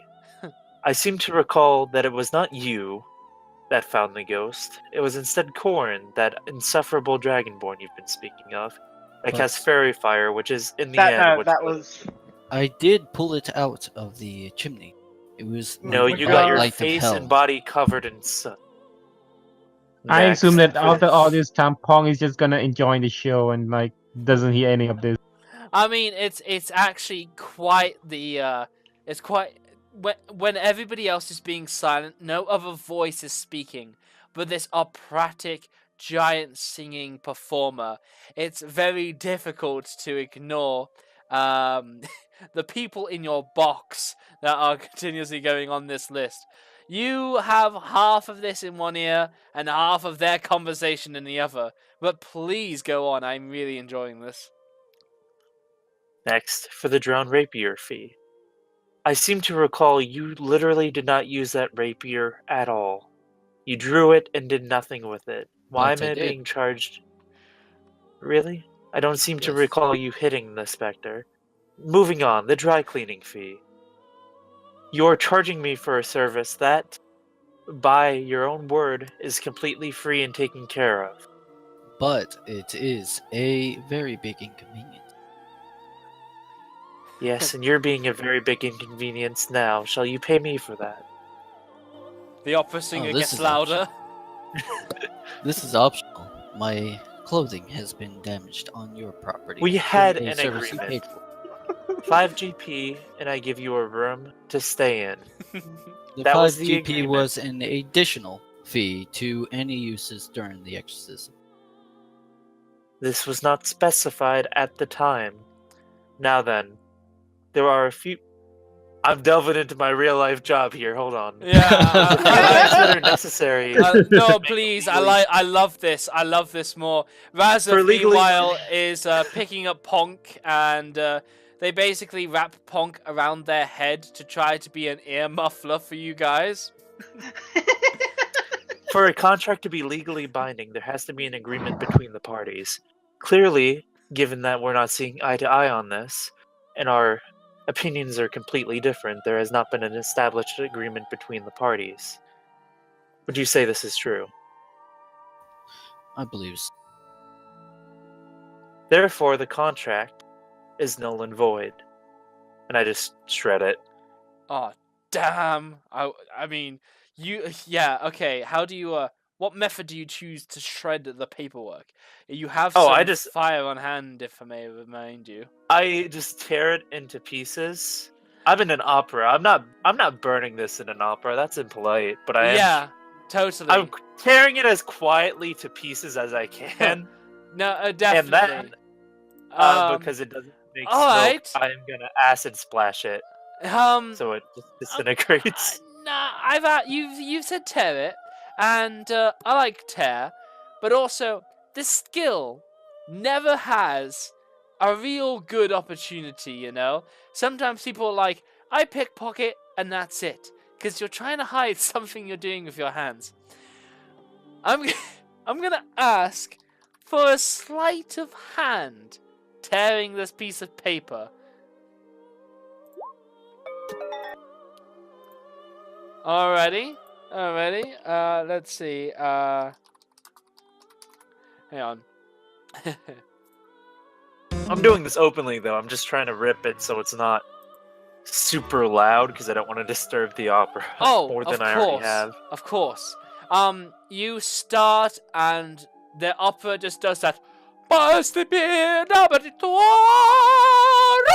And it like just abruptly stops, and you've chosen to start right before she just stops out of nowhere, and then in just a half a second, to a second of a pause before she carries on, you just hear this small, like, just that subtle. Just that subtle, but the timing has just happened to be so coincidental. And of course, the upper singer, being the professional she is, carries right on afterwards, while people, like, anybody within like a 15 feet radius of you have all like turned around briefly to look at shock. It's like, where did that come from? You know? And your booth is getting some very uncomfortable glares now. I will turn say to in Pong a and say "bless you" and try to play it off like he sneezed. Oh, Pog is going to like to mitigate the damage. You're gonna kiss Suntai. I would say in a low whisper, realizing everyone's looking. We shall talk about payment for my services later. For now, I will return to the manor and await your arrival. And she'll head off. Don't you want to make a scene? Don't you want to like just start fighting in front of the stage? Oh, I'm a priest. I can't ruin my image. Very well. Anyway, yes, you guys enjoy the opera until it comes to a rising crescendo, as you can see the five-headed, red, black, white, blue, and red-headed dragon of Tiamat herself rise from the Well of Dragons, as five adventurers square off against her, fighting her off against the rim, as you see a variety of mixed-match heroes coming together to strike, to cast spells, which is obviously the perfect time for prestidigitation on the stage, and all kinds of variety of just magical displays, as the actors not realistically going with the flow, but artistically moving their bodies to reflect in a performance style the effort, the falls, the rises, the desperateness of it all, and how over the course of maybe 15 minutes, the heroes go down and up again and again, people clasping upon everything they had on hands to pull off repelling Tiamat back into her, well, fiendish plane. And then the opera finishes. There is a rounding sound of applause that come from a variety of people, and the people that like are nearer to you guys, they kind of have these pursed lips, like their lips go thin as they're baring their teeth on the other side of them, clapping, and then like kind of smacking their hands while they like look back at you. A variety of nobles, some senior men and women, basically look back at you and hold some cold, envious spite your way for your small, niggling little interruptions. I have negative wisdom. I noticed none of this. That's not true. You have less chance of noticing this, but you can choose to be more concerned with other things, perhaps. Oh, I'm still silently fuming about the bill. Oh, man. Very well, yes, then your attention will definitely be elsewhere. But with that, the night comes to a long, steady close. And you guys begin the long, sleepy walk that is coming back from a night out. Yeah, go on. I left before when he ripped the paper, and I was wanting to go into the house and try and look around, see if there's anything of value. What house, sorry? Trollskull Manor. There is nothing of value in Trollskull Manor, other than its building itself. As is the case of all vacant, derelict buildings, the main thing of value here is the property and its location. We have spoons. Yes, you do have silverware. Which is about all that can be said for this place. You have some dusty furniture of wooden stools and chairs. You have some insect-infested carpets. you have some dirty... No, you don't have drapes. They have been all pulled down as well as their curtains. You have dusty bed linen and other such, but other than that, you don't have much things of value. I mean, yeah, there's also like both Ponk's utensils for his brewing and No, I haven't withdrawn from the guilds yet. That would be tomorrow. Yeah, because okay, then so that's what I was going to bring up then. Is Megara's cooking utensils, like, would she have them stored somewhere in the city, or would she just, drop them off at Trollskull? Certainly, perhaps tomorrow when you have another opportunity to do so. It is very late. You're very tired by this point. You may want to go to bed. Yeah, no, just in case, like, because if her cooking utensils were at Trollskull Manor, then yeah, there would probably be another thing there. Well, here's the thing, because you guys have kind of felt this mood that, a lot will need to be sorted out. And for now, you've just been genuinely settling into the whole accommodation. But the time is coming that you will need to finally get started on making a life for yourself here. I mean, you just donated a little bit of money to the Temple of Sune, but no, this is your new home. And either you set it off and kind of become distant friends, or you find an opportunity to make some money out of this property. And it is in a very prime piece of real estate. It is true. You are not in a shabby area of Waterdeep. It is a very nice upper working class. But it's up to you to make something of it. And tomorrow, there really is that kind of decision.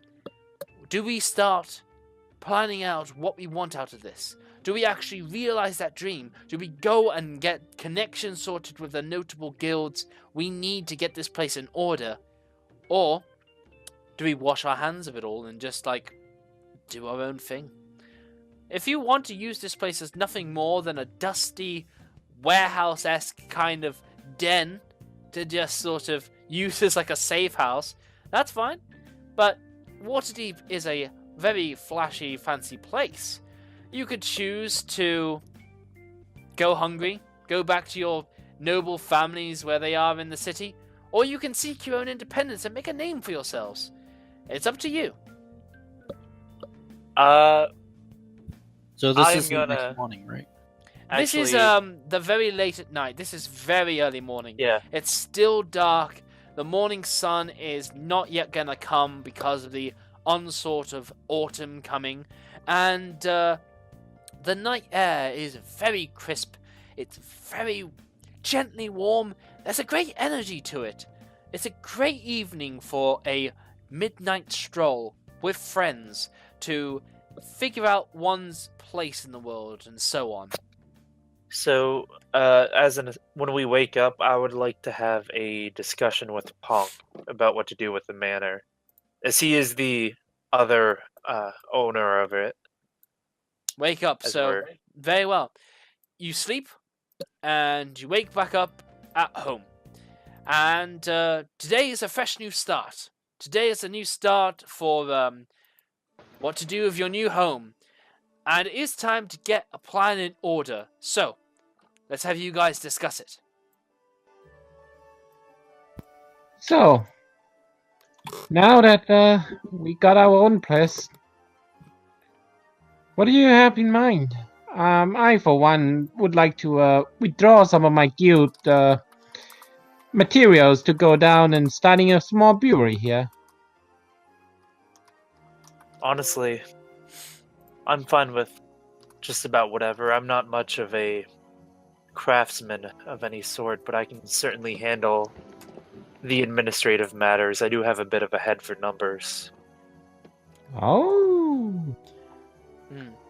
I'm not for one for numbers. All I know is business, numbers. But it doesn't. One of those is not my expertise.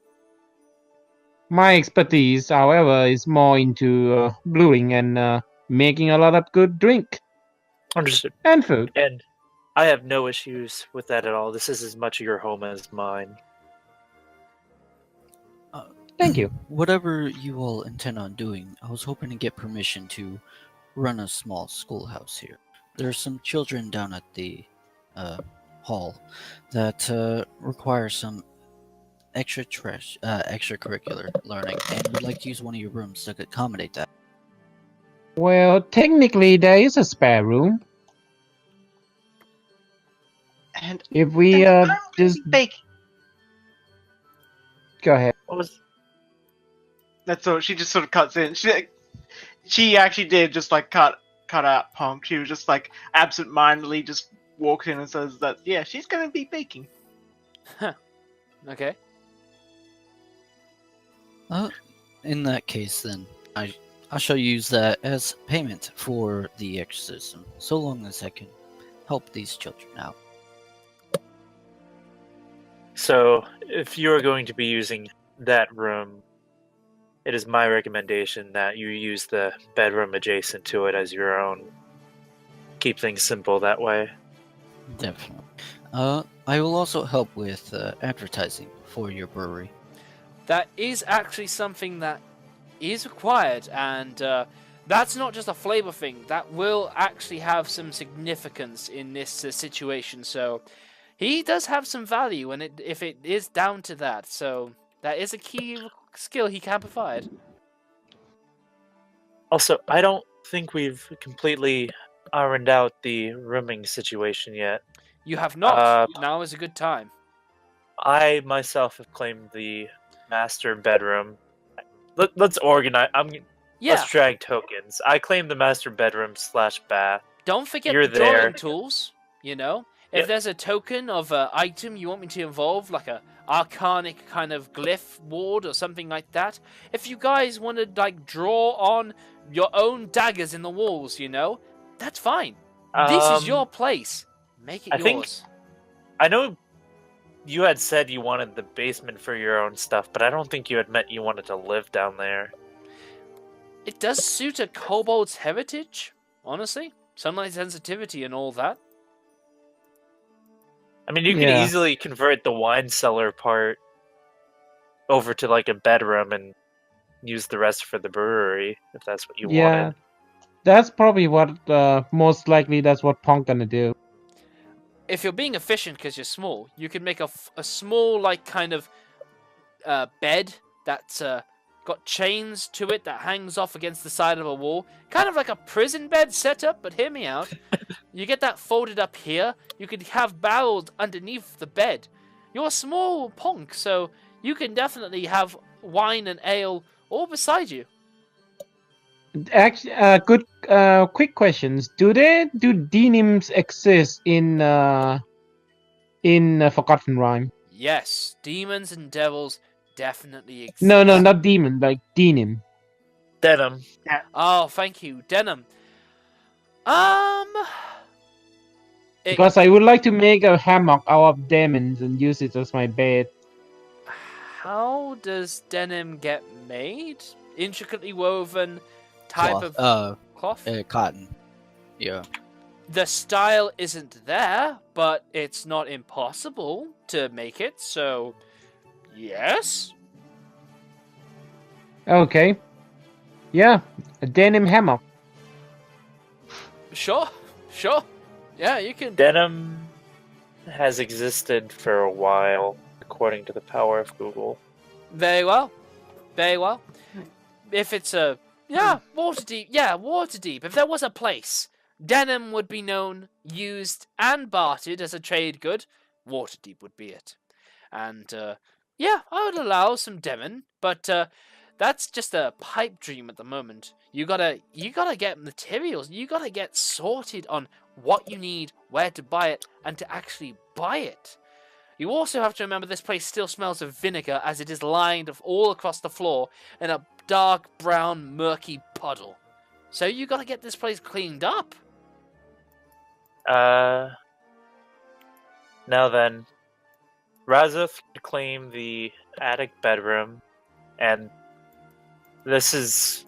I mean, obviously Corrin is tagging along, but like from a from an in-character point of view, I have no clue why they're still here. Yeah, no, Corin would like to ask to stay so she can keep an eye on Farlson, as she does not trust him. Yeah, But would honestly believes that staying with you guys would be more interesting than going around doing her studies. yeah. Before you came back, I tried to roleplay her a bit, and I got to the point where she just is waiting for the chance to watch you crash and burn, and she wants to be right there while you're in the center of that own-made, self-imploding mushroom cloud. So, but escaping some studies would certainly be a secondary plus for her. You know, spoiled as she is, she needs some independence, and she's not getting that really from home. Yeah, Corin would like to ask Aiden if she could stay and perform whatever duties they need of her, so long as she gets room and board. Very well then. I'm afraid we don't have quite enough bedrooms. Would you... I'll be fine with the library. I'll just make something to sleep on comfortably, so long as it's solely mine. If the Miss Corin was to share a place with anyone, given what you have told me, that place would be shared with Razeth. And Razeth has the attic bedroom as it sits.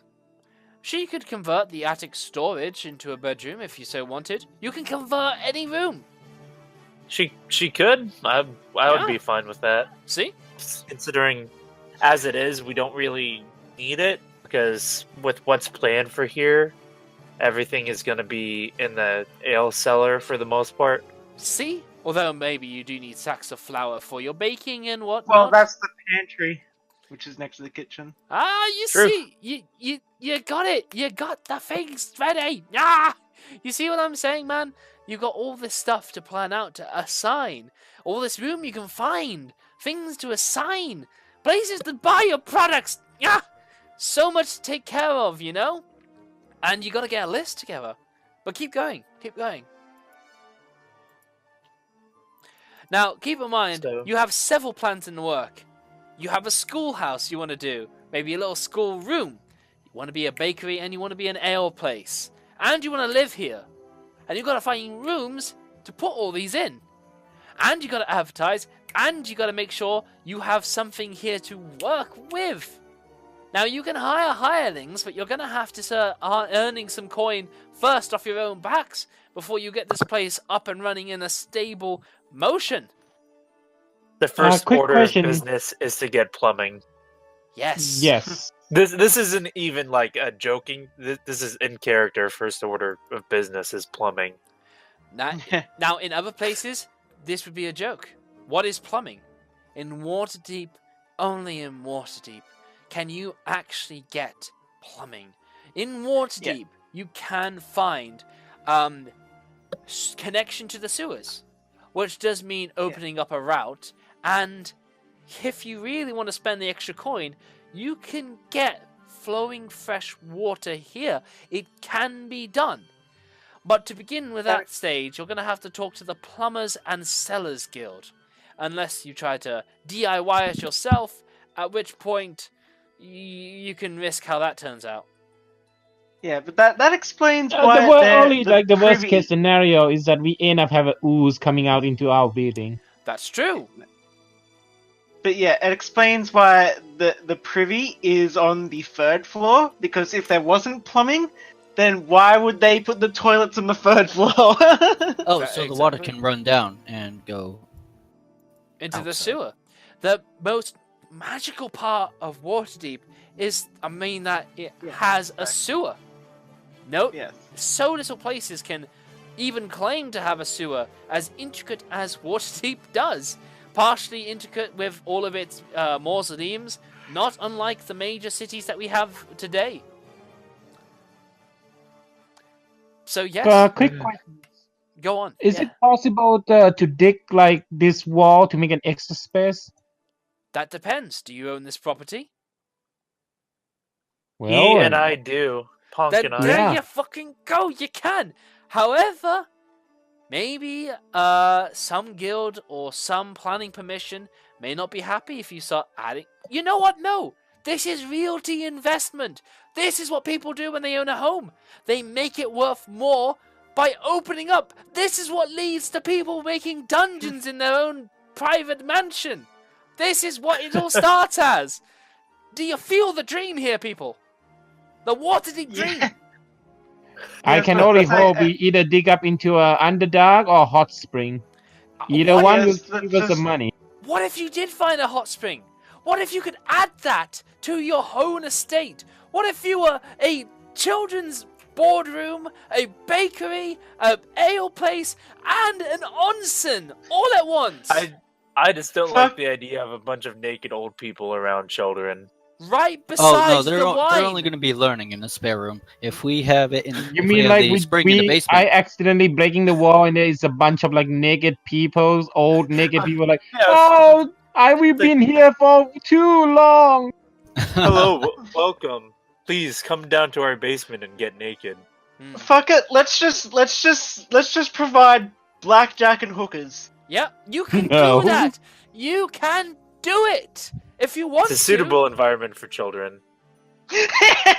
Orphanage. I swear It's how I down, learned. if you want to make this a place of blackjack and hookers, I will allow it. It's your home. It's your place of business. Mm, Now I then, say let's go with for children Let's stick first. with, PG-13 for now. We can stick with making the brewery, and then I can do the Basically, classroom stuff on the side. Basically a Mostly outside. restaurant, from what I've Yeah. heard. Yeah, Yes. that's Mhm. Or we Bake can make it a on pub. Food. Yeah, you can make it what would pub. be otherwise described as an eatery, perhaps. yeah. Just to know your client. You know what? You don't really know your clientele in this area that well. Mr. Falson, first order of business. Give me a history check on residents of the North Ward. I'm just thinking right now, just traditional kobold foods. Yes, I found this. I found like this to use my bit of inspiration rice so that between- has advantage. Inspiration spent. What you recall somewhat is what I've already told you. These are upper middle class people. These are typical workers that are civic workers. Usually those that might assign themselves to other job. Other people come from other sections of Waterdeep, mostly the dock ward, perhaps from the field ward and all of those other places. But basically, a chimney sweeper will come by, a private tutor may come by, a cleaner may come by, while a family has a stay-at-home mum, a child to rear, and a dad that goes off into Waterdeep to earn the money. This is where you typically find your very recognizable day-to-day living. Very, very possible. I'm sorry, what? Dorbury? Ponk, are you trying to organize traps? I'm just are! making. yeah. He's Dobry. got his mini horde, and he's going to put traps in front of it. I fucking love you, and I want to make this happen for you. I really, really do. But you're going to have to talk to the Sellers and Plumbers Guild, or just start cutting into the landscape, you know? But basically, you're going to have to ask how much of this you can open up, and how much that's going to cost you. Or, you know, you're going to break into your neighbor's cellar, or you're going to open a new vein into the sewers, and then you're going to have oozes coming up out of the ground. But That makes it a maybe you better can trap. open up. Maybe you can open this up. We will have to wait and see. Yes, definitely. But yes, back to Falson. With that 17, you know vaguely your clientele. They're busy people, you know? They do come home, but they are hard up for entertainment, you know? It's a morning routine, up, work, commute back, home, family. So, this district needs to appeal for a family sort of get-together. And an eatery is a good one. Provided, that you provide PG entertainment and whatnot. Families might well be inclined to come here, Maybe a couple of dads, drinks at the bar, but families might come by with their kids and children if it seems like a nice, gentle place to politely and respectfully spend an evening. So, a soft level of entertainment and hospitable rustic food and whatnot would certainly be what would win the people of this area over. Where the child labor comes in, tricky. Yeah, Megara can certainly cook. Like, she prefers baking, but she can cook others. So it's not like she's just stuck being a baker. Cooking utensils tool means baking and cooking, so you're sorted. Yep. I could use this as a daycare. Bring your family when you're done with work and have a meal before you go home. And the daycare can teach them extracurricular education. So it would be a daycare / TGI Friday. Yeah. A daycare where they teach kids how to pickpocket and pick locks. And steal from the family and give to the poor Farlson. For donation purposes. Keep in mind, one realization that this goes on, and you'll have to see watch come down on you. And every customer is a liability because you're trying to corrupt their children. So keep this in mind. And also, obviously we won't know about it yet, but at least my character would not approve of you corrupting children as well. So. I mean, it's all cool. You're welcome to do unlawful things. I'm just saying that there will be city watchmen who will come by this area once or twice, or may well eat here, and you gotta be careful. And you can also have a chance of being haunted by a dead Tabasi rogue. Yeah, maybe. It's all possible in Waterdeep, man. You've got no idea. You've not even seen half of this city. You don't even know the full extent of what's available and open to you. I just had an idea. Megara is going to think of especially since Adrian blew out the roof of the tower. Yeah? Megara might actually turn that into like a launch pad for herself. A yoga room. Kind of like it. Oh no. I kind of like it. She just, just flies up straight through it. Kind of like it. Yeah. I kind of like it. So, I can't confirm or deny that this would be a bad idea, except from the fact that when it does rain, it's going to come through the floorboards to the rooms below. Just make it a hatch. Yeah, that's what I was thinking. Probably make it a hatch. Yeah, I was afraid at first that you guys are going to put like some sort of a lunch pad trap on the top, so anyone come down, they get lunch off and fall into the building somewhere.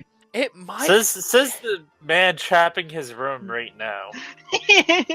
Magara, this might catch the attention of the Griffin squad, the Griffin cavalry. This may well be an eatery for some of them. With such a cool little launch pad to leap off the Griffin and then just descend to the launch pad to come on down to eat. Never know. Yeah. Turret parking for all your flying mount needs. Fucking possibly. They could come in through the den as a VIP guest. You charge them extra, and you have an elite squad that rises your reputation. See what I'm saying? Fair. It's all possible, and I'm excited for you. Obviously, though, we're catering exclusively to the Dung Sweepers Guild. I returned. Hey, that actually could boost a reputation greatly because it shows that you respect them so much. It means that you will definitely always be clean. That's for sure. Yeah. they probably will just do it free of charge, and maybe something happens. Maybe we have a pet ooze. The Dung Sweepers Guild would mark that as their key enemy. There'll be a Dung Sweeper elite unit that comes out with with a doggy bag and a flaming lance to like kill off oozes like that. Oh, now you make me remember Monty Python Granny Gangs for some reason. Oh man, I can't. Go on. There was a thing in, I think it was either second edition or third edition, probably second edition, where it was a gnomish dishwasher, and what it actually was just like a box with a black pudding in it. So you'd put your dishes in it, and they'll eat all the organic material off it. I love that, but also black ooze in the family eatery. But I also love that. I mean, I don't know what it's called. It's like an otoluf, which is just like this large aberrational being that just loves to fester in garbage and eats it. But the problem is that if you don't feed it enough garbage, it will eat you. I think it's technically lawful good, though. No, it's not. Oh yeah, it's good in nature. I wanna. I'm pretty sure. This is if I remember right. This is not what I should be concerned. You know what? You have a lot of planning to do. What was it? I was wrong. It's neutral. There we go. It wasn't fucking lawful. Fucking bin-dwelling monstrosity. Oh no. But anyway, I see that you guys are drawing on here. Excellent. That's what I want. This is your home. This is your place. So absolutely mark it up. Draw on it. Do whatever you want. Definitely. This is your place. Anyway, moving on then. So, Falson, you gotta do some market research. You know how to advertise for this kind of people. These kind of people need a gentle approach. They need to know that you are a friendly, local eatery that they could, instead of a cooked Friday dinner, instead go to you guys. Or even make it like a Thursday, Wednesday, and Monday thing. Keep it reasonable in the pricings, you know? Make it that this is where the family reconnects, you know? This could be your place. This could be that place. First, I would like to try to rake up some cash. So I'll be filling up my bottles of super holy water and trying to sell out into the dock ward. Now, you can't fill your bottles of super holy water. You don't have access to water. Well, I still have 7 left. Okay, you have 7. I will give you that much. But you have no more beyond that. And it is probably worth an idea that all of you put your money together into a pot and think about how you're going to spend that. I have 15 golds and I'm willing to put it in the pot. Very good. You find an empty flask of Falson's super holy water and make it your party community pot for savings for a rainy day, you know? I believe Aiden should be the one to hold on to it as the money person. I have 5 that will go into the pot. I have 23 gold and 5 silver I will put in the pot. Very good. Megara is broke. Add it into the pot, you know? Add it into the pot. Add her into the pot. Unless there was the possibility, like, due to leveling up, that maybe she, like, earned a few gold on her way to Waterdeep. Can I get all total so I can add them all up? Yeah, get that together. Right now we have 28.5, but I don't know how much Punk had. I have 15. Hey, not bad, okay. Not bad. So yeah, add that together, but so yeah, go on. 43.5 gold. Plus Corn's 21. Okay, so 64.5. Yeah.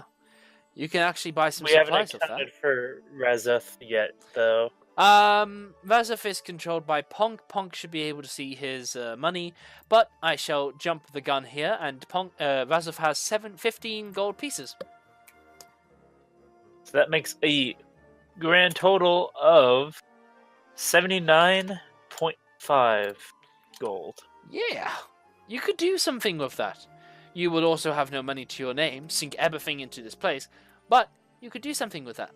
Furthermore, a plan, a scheme, forms in Falson's mind.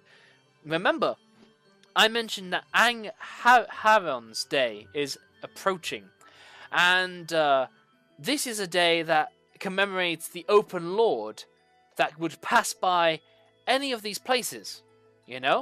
This place, an eatery or tavern, will get some kind of notable recognition just for like the year, since it's a yearly occurrence.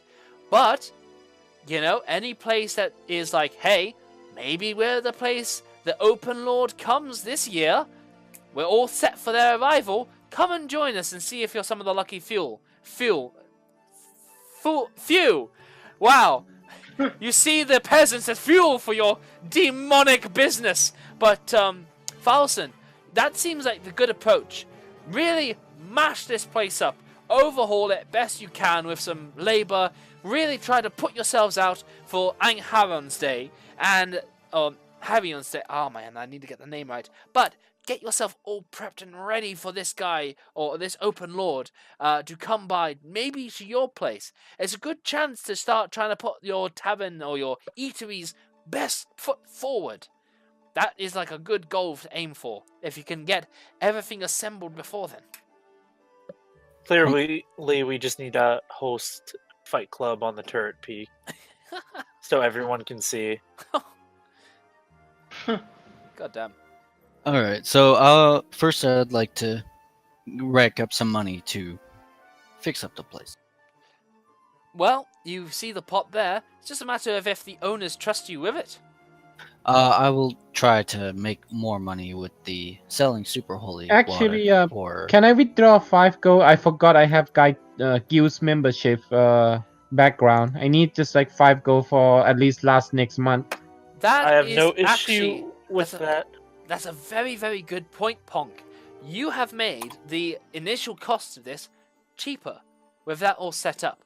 And you know that in your ales and winery stuff, it's time to talk to one of your guild, time to reconnect with them, and to tell them to get a shipment in for you. It's time to definitely establish yourself as a place that does sell alcohol, and they need to start delivering to you. Mm-hmm. So that's definitely something that you can definitely be helping out your team with. Yes, it's time to cash in on that guild membership. That is exactly what Punk gonna do. Excellent, excellent, excellent. Alright then, so yes. Falson, back to you. I'm just gonna go out the street and start selling.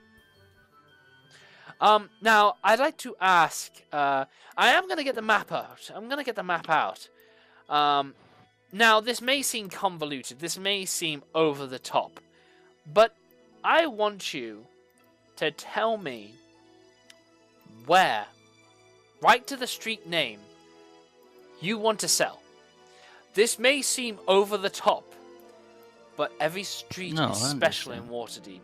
Everyone has a character, everyone has a different lifestyle, everyone has routines that are unique and different from one another.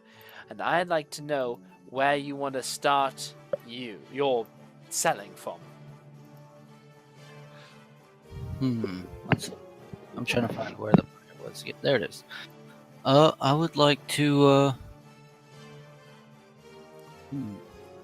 I like to sell it right on Bazaar Street next to on Allen Street. Okay, very good, very good, very good. So, this is... God. I can't even begin to describe how...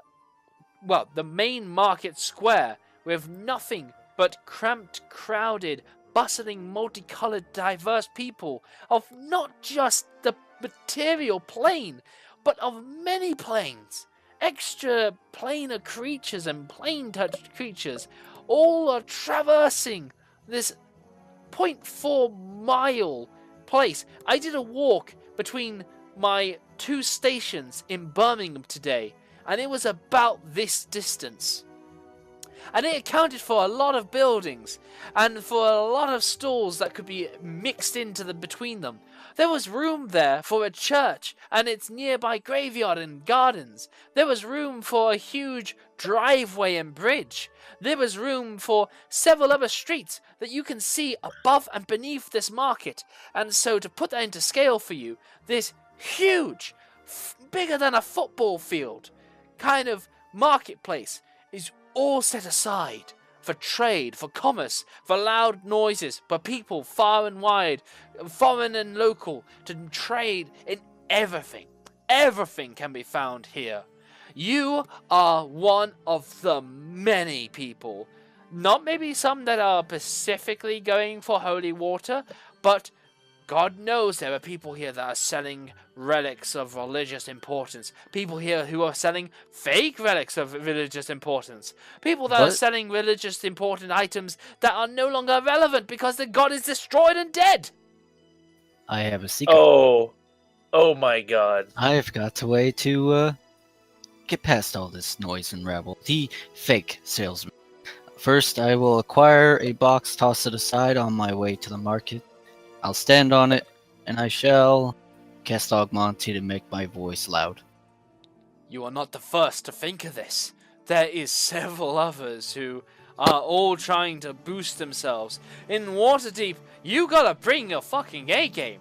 In the very bizarre street that you're standing, every single shop and building that has a signpost outside, it has something trying to be sold. Fish, magic items, armory, fabrics, clothing, fashionable clothing, accessories and jewelry.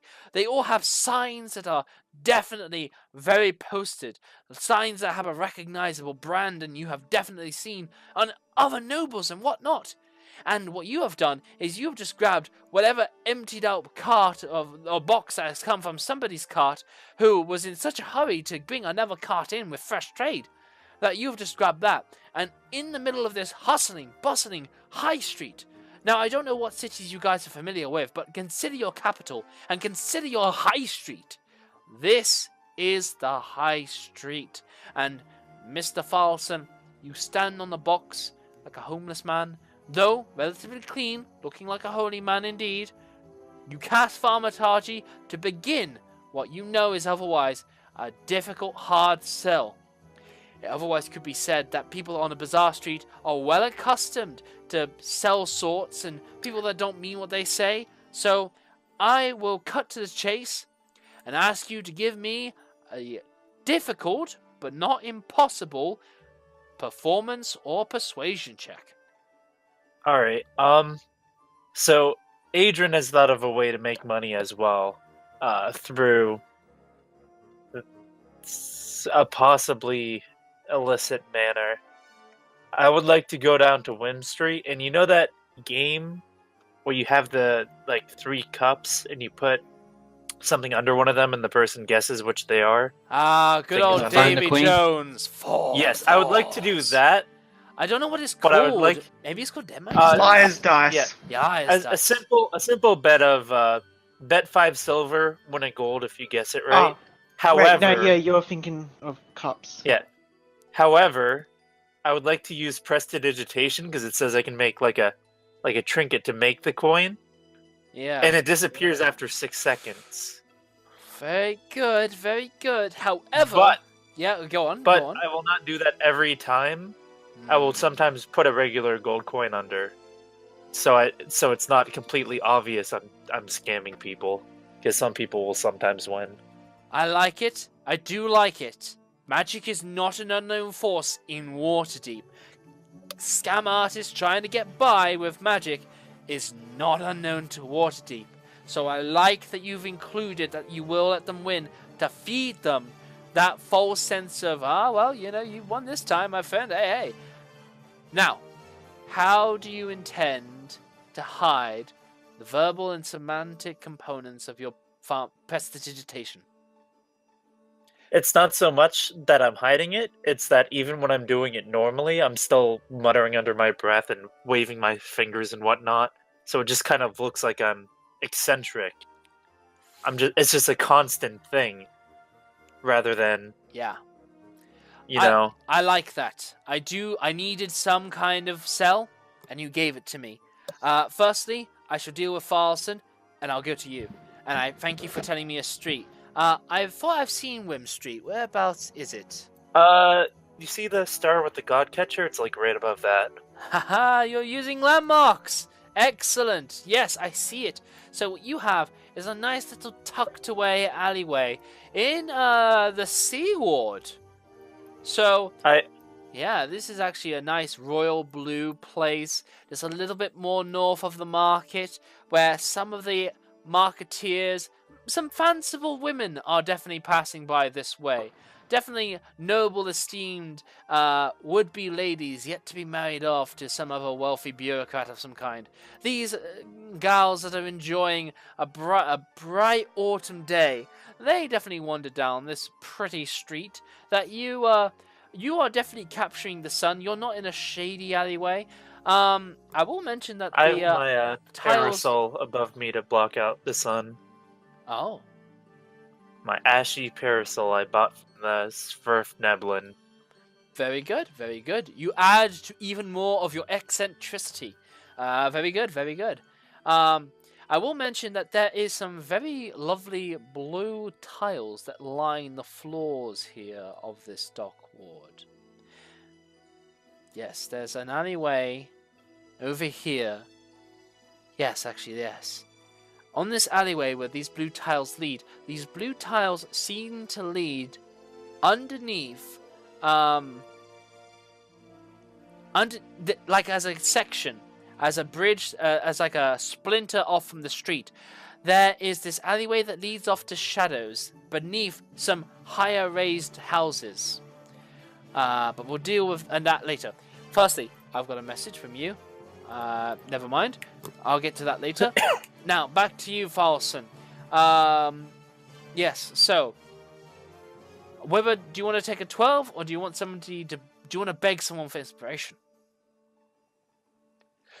I don't know who has it, but it I would have be very inspiration. beneficial. What's that? Would you be willing? Would you be willing to use your inspiration to help me with the cell? Sure. Very good, very good. Inspiration garnered. Now, Mr. Farlson, give me the sales pitch. Does anyone here have anything that they've lost but they just had? Any bumps in the night? Any times you tripped but there's nothing that you could have possibly tripped on?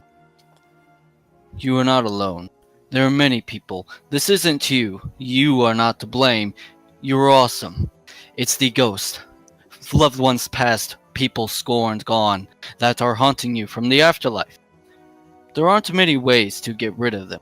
Holy water only has a 35% chance to fully remove these demons. But with my super holy water, TM, as he winks saying it, can provide a 90% chance of removing any specter, any ghost. I have defeated many specters before, as you can see by my wounds. And I will be willing to fight for your home, where your children sleep, in order to defeat these demons, these ghosts and specters. And if you wish for an extra 5 gold pieces on top of the price of the super holy water, TM, I will professionally and personally dispatch of any ghost, specter, or other such. But it is not required. The super holy water, TM, will be more than enough to defeat any of your ghastly fees. Alright. Now, how much do you try to barter each of your 7 flasks of super holy water off for? 15 gold pieces each. Very well. 1 second, please.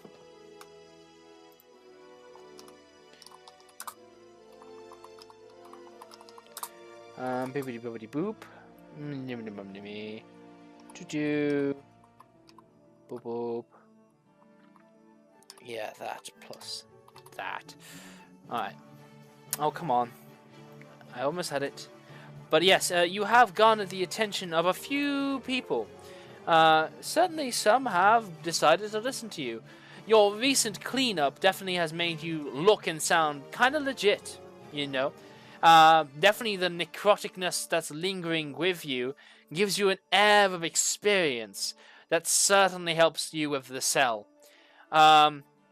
You barter, and on average, you manage to sell each one, on average, for about 10 gold per flask, which will get you to a total of 70 gold pieces. One of the more notable individuals was what appeared to be like a sailor. Yet, despite this, he wore very fanciful carnival-like gear. And this human, with an eye patch, basically came forward and he says in a very eloquent tone that doesn't quite befit a sailor almost, but he basically, he is of the average, pays you to your full amount of 15 gold, and he basically just goes and says to you, would you say this helps drive away certain seafaring maidens that give me siren calls to lure me to the dark depths?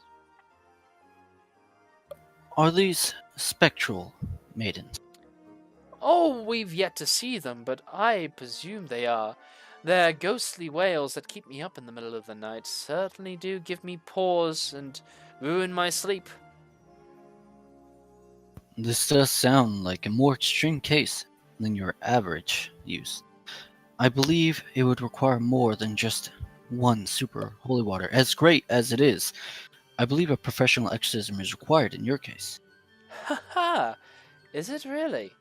Well, I must say that I am all yours, quite honestly.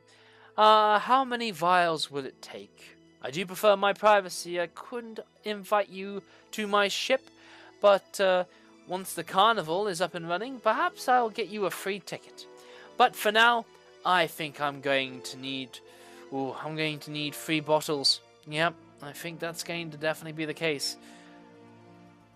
Have I already sold all of them from the? No, this is one segment of your selling. As this is what you had to sell the others for less.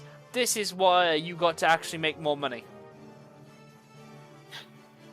I shall happily sell you 3, but if it does not fully clear or even touch these specters, which is a really rare case, but there are some very strong specters and ghosts that haunt the city of Waterdeep, I shall personally sell you more at a 20% discount, and my offer still stands for professional exorcism for you only, an extra 35% off. Yeah, he takes the bottles and he just goes, a full 35% off. Now that is very generous. But thank you very much. I can see you have a lot of other customers and business to take care of. And I do the same. But please, take care. And it's Falson, isn't it? Falson Denmore. Your name, sir. Oh, don't mind me. GM has forgotten the name. But he basically gives it. And he basically says, no. He basically goes, don't worry, I'll be sure to give you, I'm sure I will see you again. So, take, GM is ruining this moment. Could you just imagine he says something super quippy, gives his name. You know what? He says his name is, Defanry. He says his name is Defanry. And, he basically, he says that his name, and he says, I'm part of, you may notice in the dock 3 of my ships carrying a lively carnival. We're waiting until past Angharon's Day. There's a few holidays our traveling carnival likes to perform for. So by all means, catch one of our shows. You may well be part of the front seat, certainly. And of course, if I do have any more troubles, I'll be sure to let you know first. Thank you. Enjoy your business, and please enjoy the super holy water, as I hope it'll help you sleep and just dispatch these specters. Certainly, and I hope your spectres are long and gone. Good day. He gives a nod and falls as part of the crowd, disappearing out of sight very quickly. With that, we now go over to Adrian. Adrian, this is your part of your work, so you're performing your set of street banter, and for this area of the Sea Ward, you know, this is where the masses of shoppers, the very rich shoppers local to Waterdeep, are definitely coming back, and you're catching them post-shopping spree, you know, and you're trying to catch them in the way. And again, you got some of the women that are coming by here. Definitely some smart, sensible, haughty, noble women for sure. But needless to say, perhaps you can garner their intrigue. Perhaps you could be a shady, mysterious, dare I say, something out of Twilight to catch their attention in the gloom. Something of fan fiction. You know? Going to take my glove off so the mark is visible. Ooh. To kind of make things a little more intriguing. And I'm going to go, yes. Hello and welcome. I propose a game to you all today. Fairly simple. Simply bet 5 silver pieces. Win a gold if you succeed. The silver is mine to take if you lose. Not much money lost, but a bit to win if you succeed. Very simple. I put the gold coin under one of these cups and I demonstrate. Shuffle it around. And I shuffle it as I do so. And you guess which cup it's under. If you guess wrong, and I just pick up a wrong cup, you get nothing. But if you guess right... One of the ladies sticks up her hands as she basically goes, yeah, I get the game. It's been done by many would-be street performers before, and I'll be asked to do it by many other afterwards, and it's all part of some con, I know. Doesn't matter how handsome you are either. I'm not interested, thank you. But she still gives... Oh, go on. I better give a bit of a grin and say... It's not a con. It's simple math. She turns around and she spins round with a bit of a sigh of, we're not done. And she basically just goes, fine. Why not 1 gold? Why is it 5 silver? What is there to gain in betting a gold to gain a gold? 5 silver pieces makes the most sense to me. It still gives me a fair chance to win, and you a fair chance to not lose as much if you do lose. She scoffs as she's like, as in to spend a gold to win 5? I mean, it's fair. I mean, silver is just chicken feed at this point. Not even worth the time. Well, I hope my company is worth something at least, and I just shuffle the cups absentmindedly. She turns away from you. She walks. Give me a persuasion check.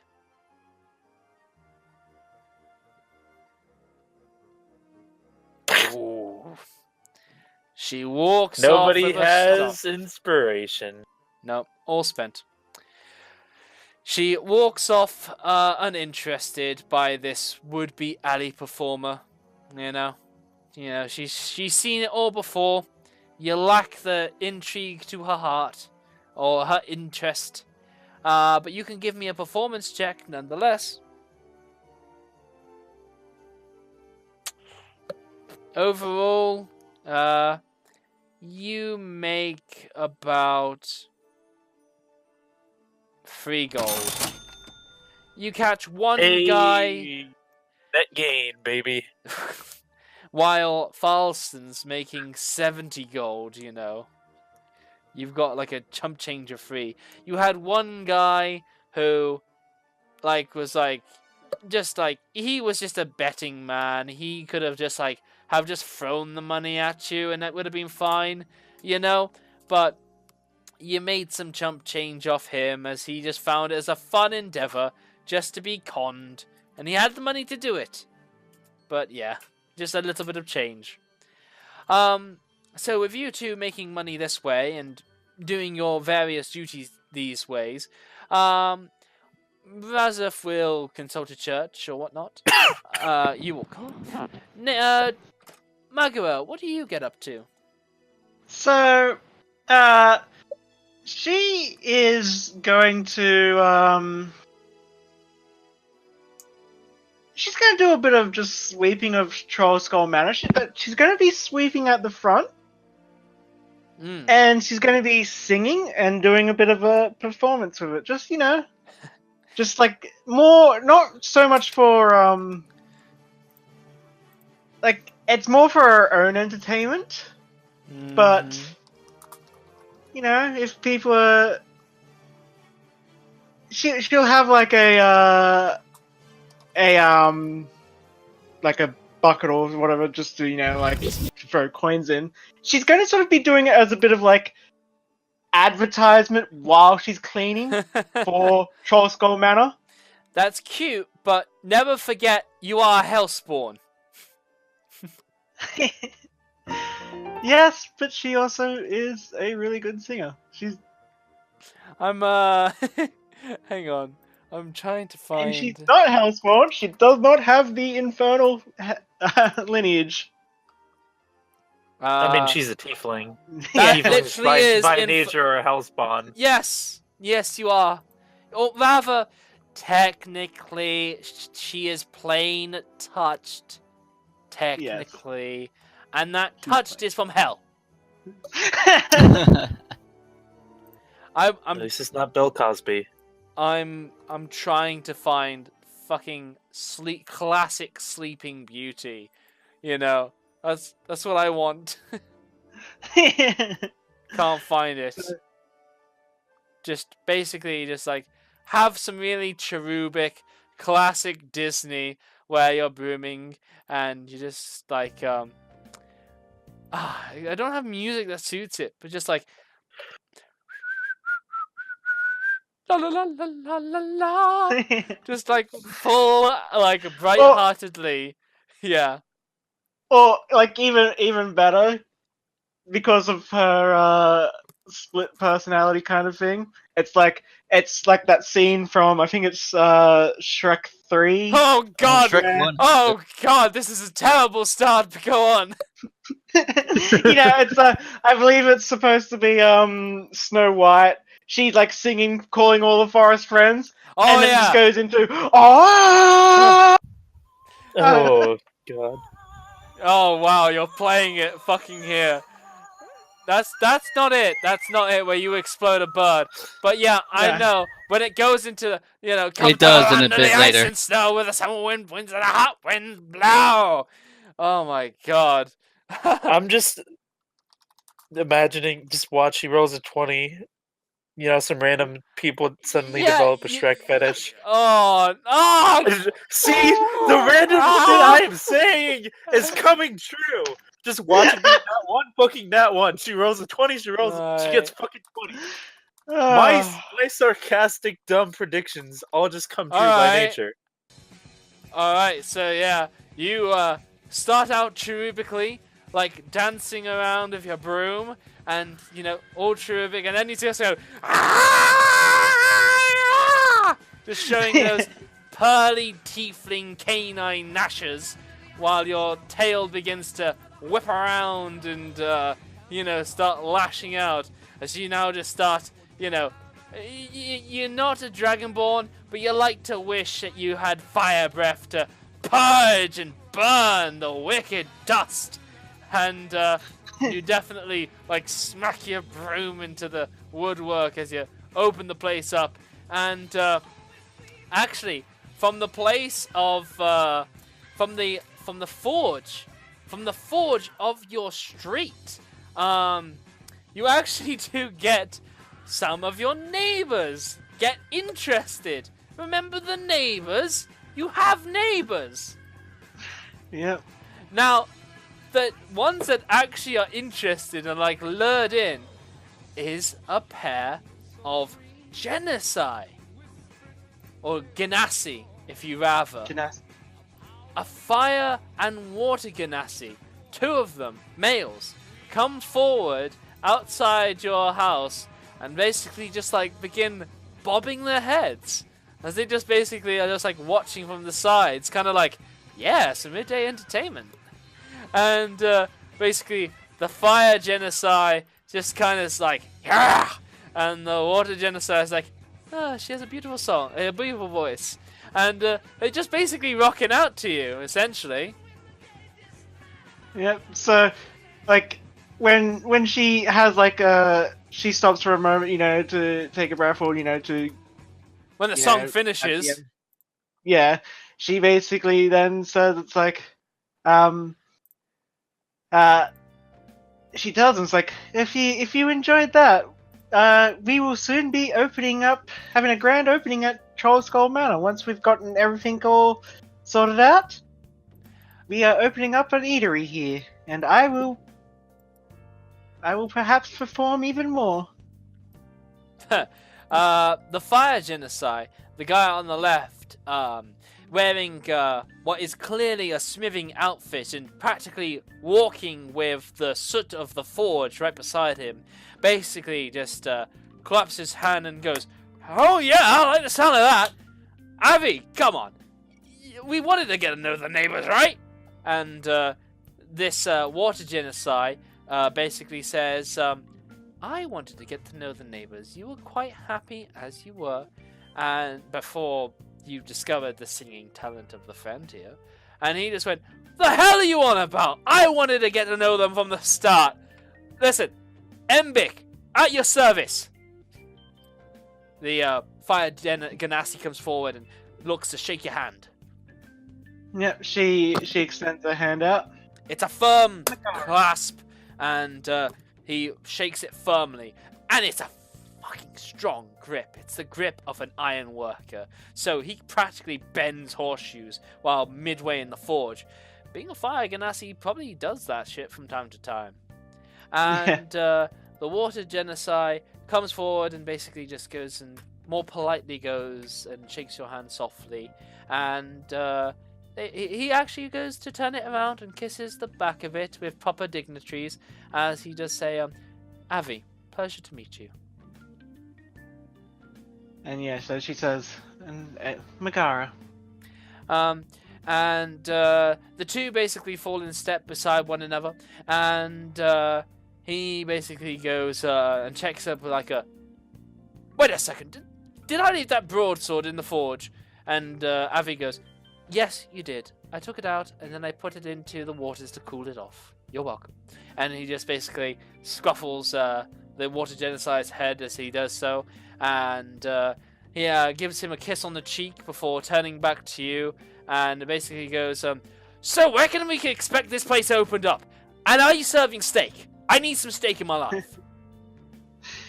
Well, we still have a lot of renovations to do, but with a bit of elbow grease and some hard work, shouldn't be too long.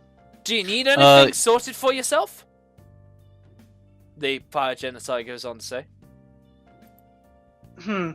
What was the state of the kitchen?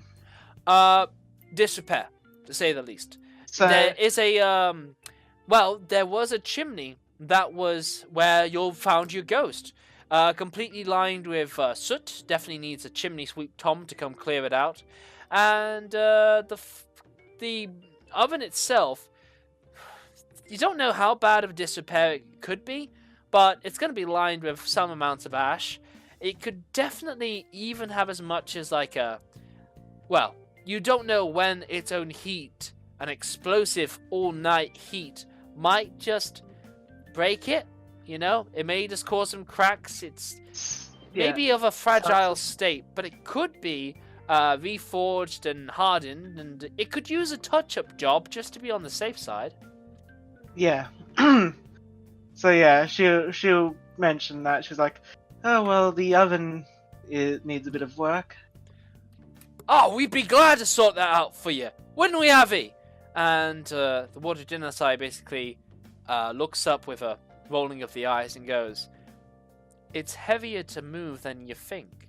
And the fire genocide just goes, come on, they're the neighbors! We can help them out. That's easy to move. It's not a problem. Come on, we can take this on. They're gonna pay us. You're gonna pay us, aren't you? He looks towards you.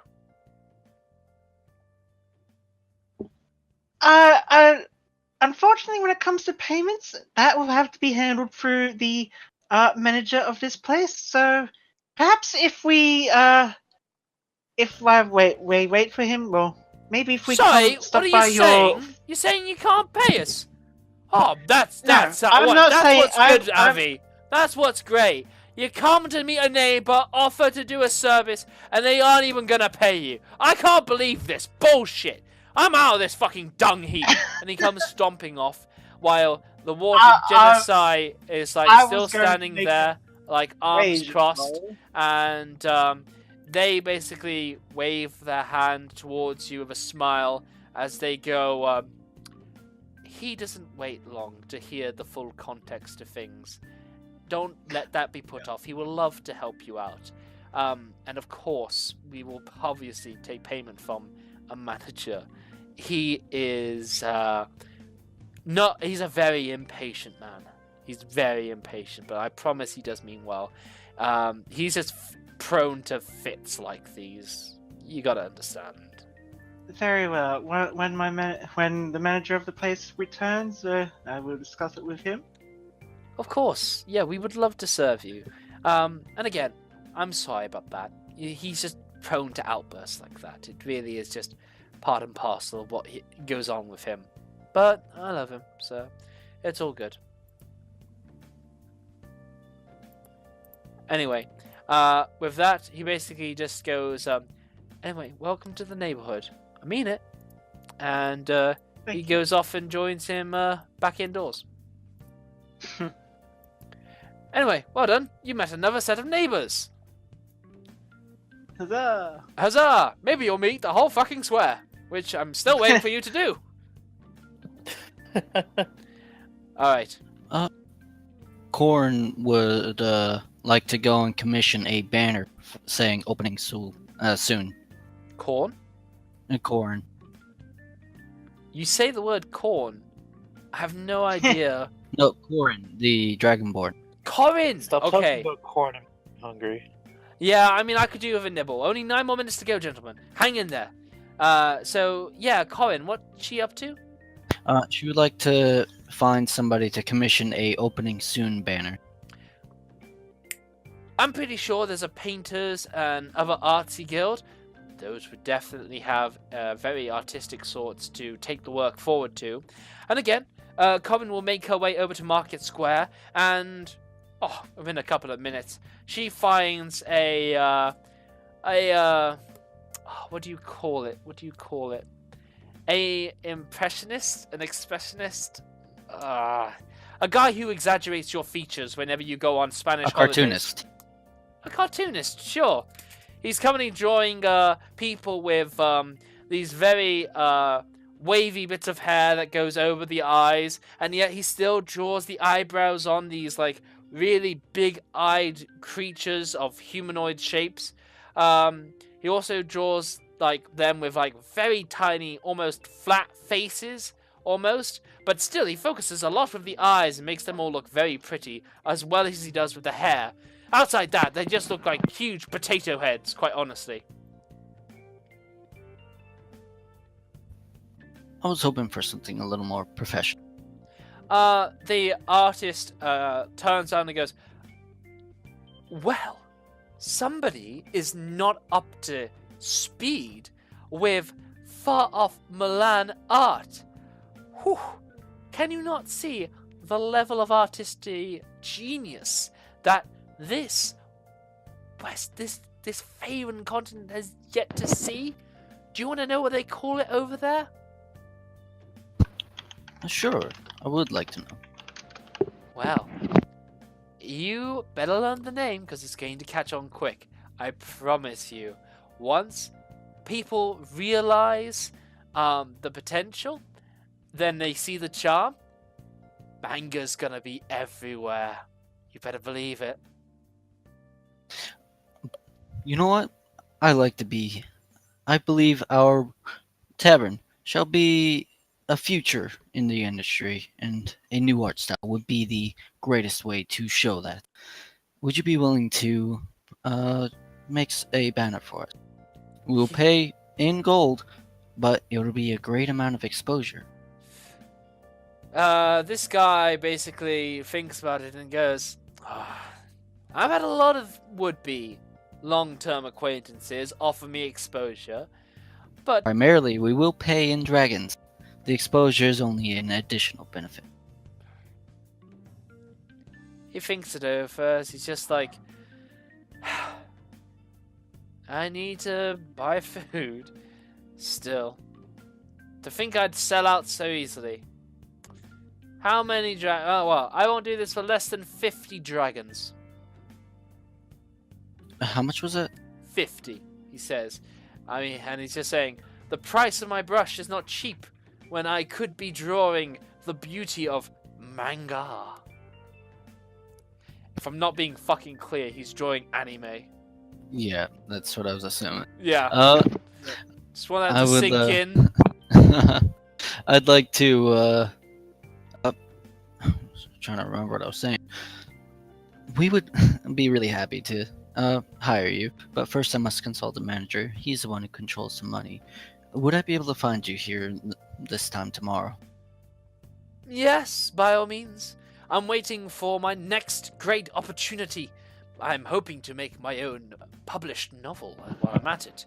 I have a great story in mind too. Do you want to hear it? That'd be grand. Please cut away to the fucking Reddit post of, so I've got this great plot for an anime, and it goes like this. A schoolgirl with great, massive, honking mongadongs. But then suddenly an exchange student with great, big, heaving honga. Oh, God, I don't know what it is. Oh, but and by the way, the protagonist sits in the back of the classroom by the window. Yeah. Oh, always. Of course. Of course. And you know where that class could be? In your home school of Charles Skull Manor. You can make it happen there. I would like to say, is the protagonist of the story human? Of course, yes, but he's also he's got dragon blood sorcery in him. He's also got he's already got some paladin levels, and he's already attuned to a deaf god who and despite him being attuned to a deaf god, he is totally fighting super bad deaf people because he's a good kind of deaf. You know, he's a deaf that deals out justice. And of course, You had me at Dragonborn Sorcerer. That makes it a much better tale than just some human doing human things. Oh yeah, but also his mom was a drow, and he wasn't he was kicked out of school because everybody bullied him for having a drow mom, and the drow mom totally loved him. She wasn't even a liar or anything like that. She was a loving she tried to give food to the orphanage, and she totally was afraid of spiders. It's what the Milan would have called kawaii. And very moe. But no. And the dad, of course, he wasn't human. He was a full dragon. He never even polymorphed either. No, that was a little section I do for the over 18s. But to sum it all up, they loved each other very much, though. They loved it all up. And of course, the dragon was an Oberonth, so he had some mind flayer-like tentacles that came by. And the protagonist has some tentacles in him too, but he can't unearth those tentacle powers until he realizes the rest of his powers. But that only is coming through his dad's side. But I get it. But It sounds so like a cool. wonderful book. It's Don't so spoil cool. it before I read it, for I still may decide to buy this novel. Oh, So Yeah. that's here's alright. It's now I bid you adieu. Corin would like to try and track down Aiden Fairbrain. You started off talking with a snob, and now you're dealing with Yes. somebody who just wants nothing more than to tell you his super cool backstory of his protagonist. So here's the thing. He says he's up with the current trends. Does that mean he has pictures of Bowsette? I have pictures about He that. had a whole backlog of pictures, and he spoke about a dragon boy, like a dragon dad, maybe there's some little crossover that might happen. You just didn't speak to him. You didn't. You know what it was? He had to get his character off him, and he needs to hear that you love it, or else why bother? Why bother with his time if you don't appreciate his artistic genius of his protagonist? It's confirmed. Bowsette, BBEG. I mean, Yeah. you're gonna find her in Undermountain, I bet. And with that image in mind, with you walking away from this fanboy, I leave this episode for today.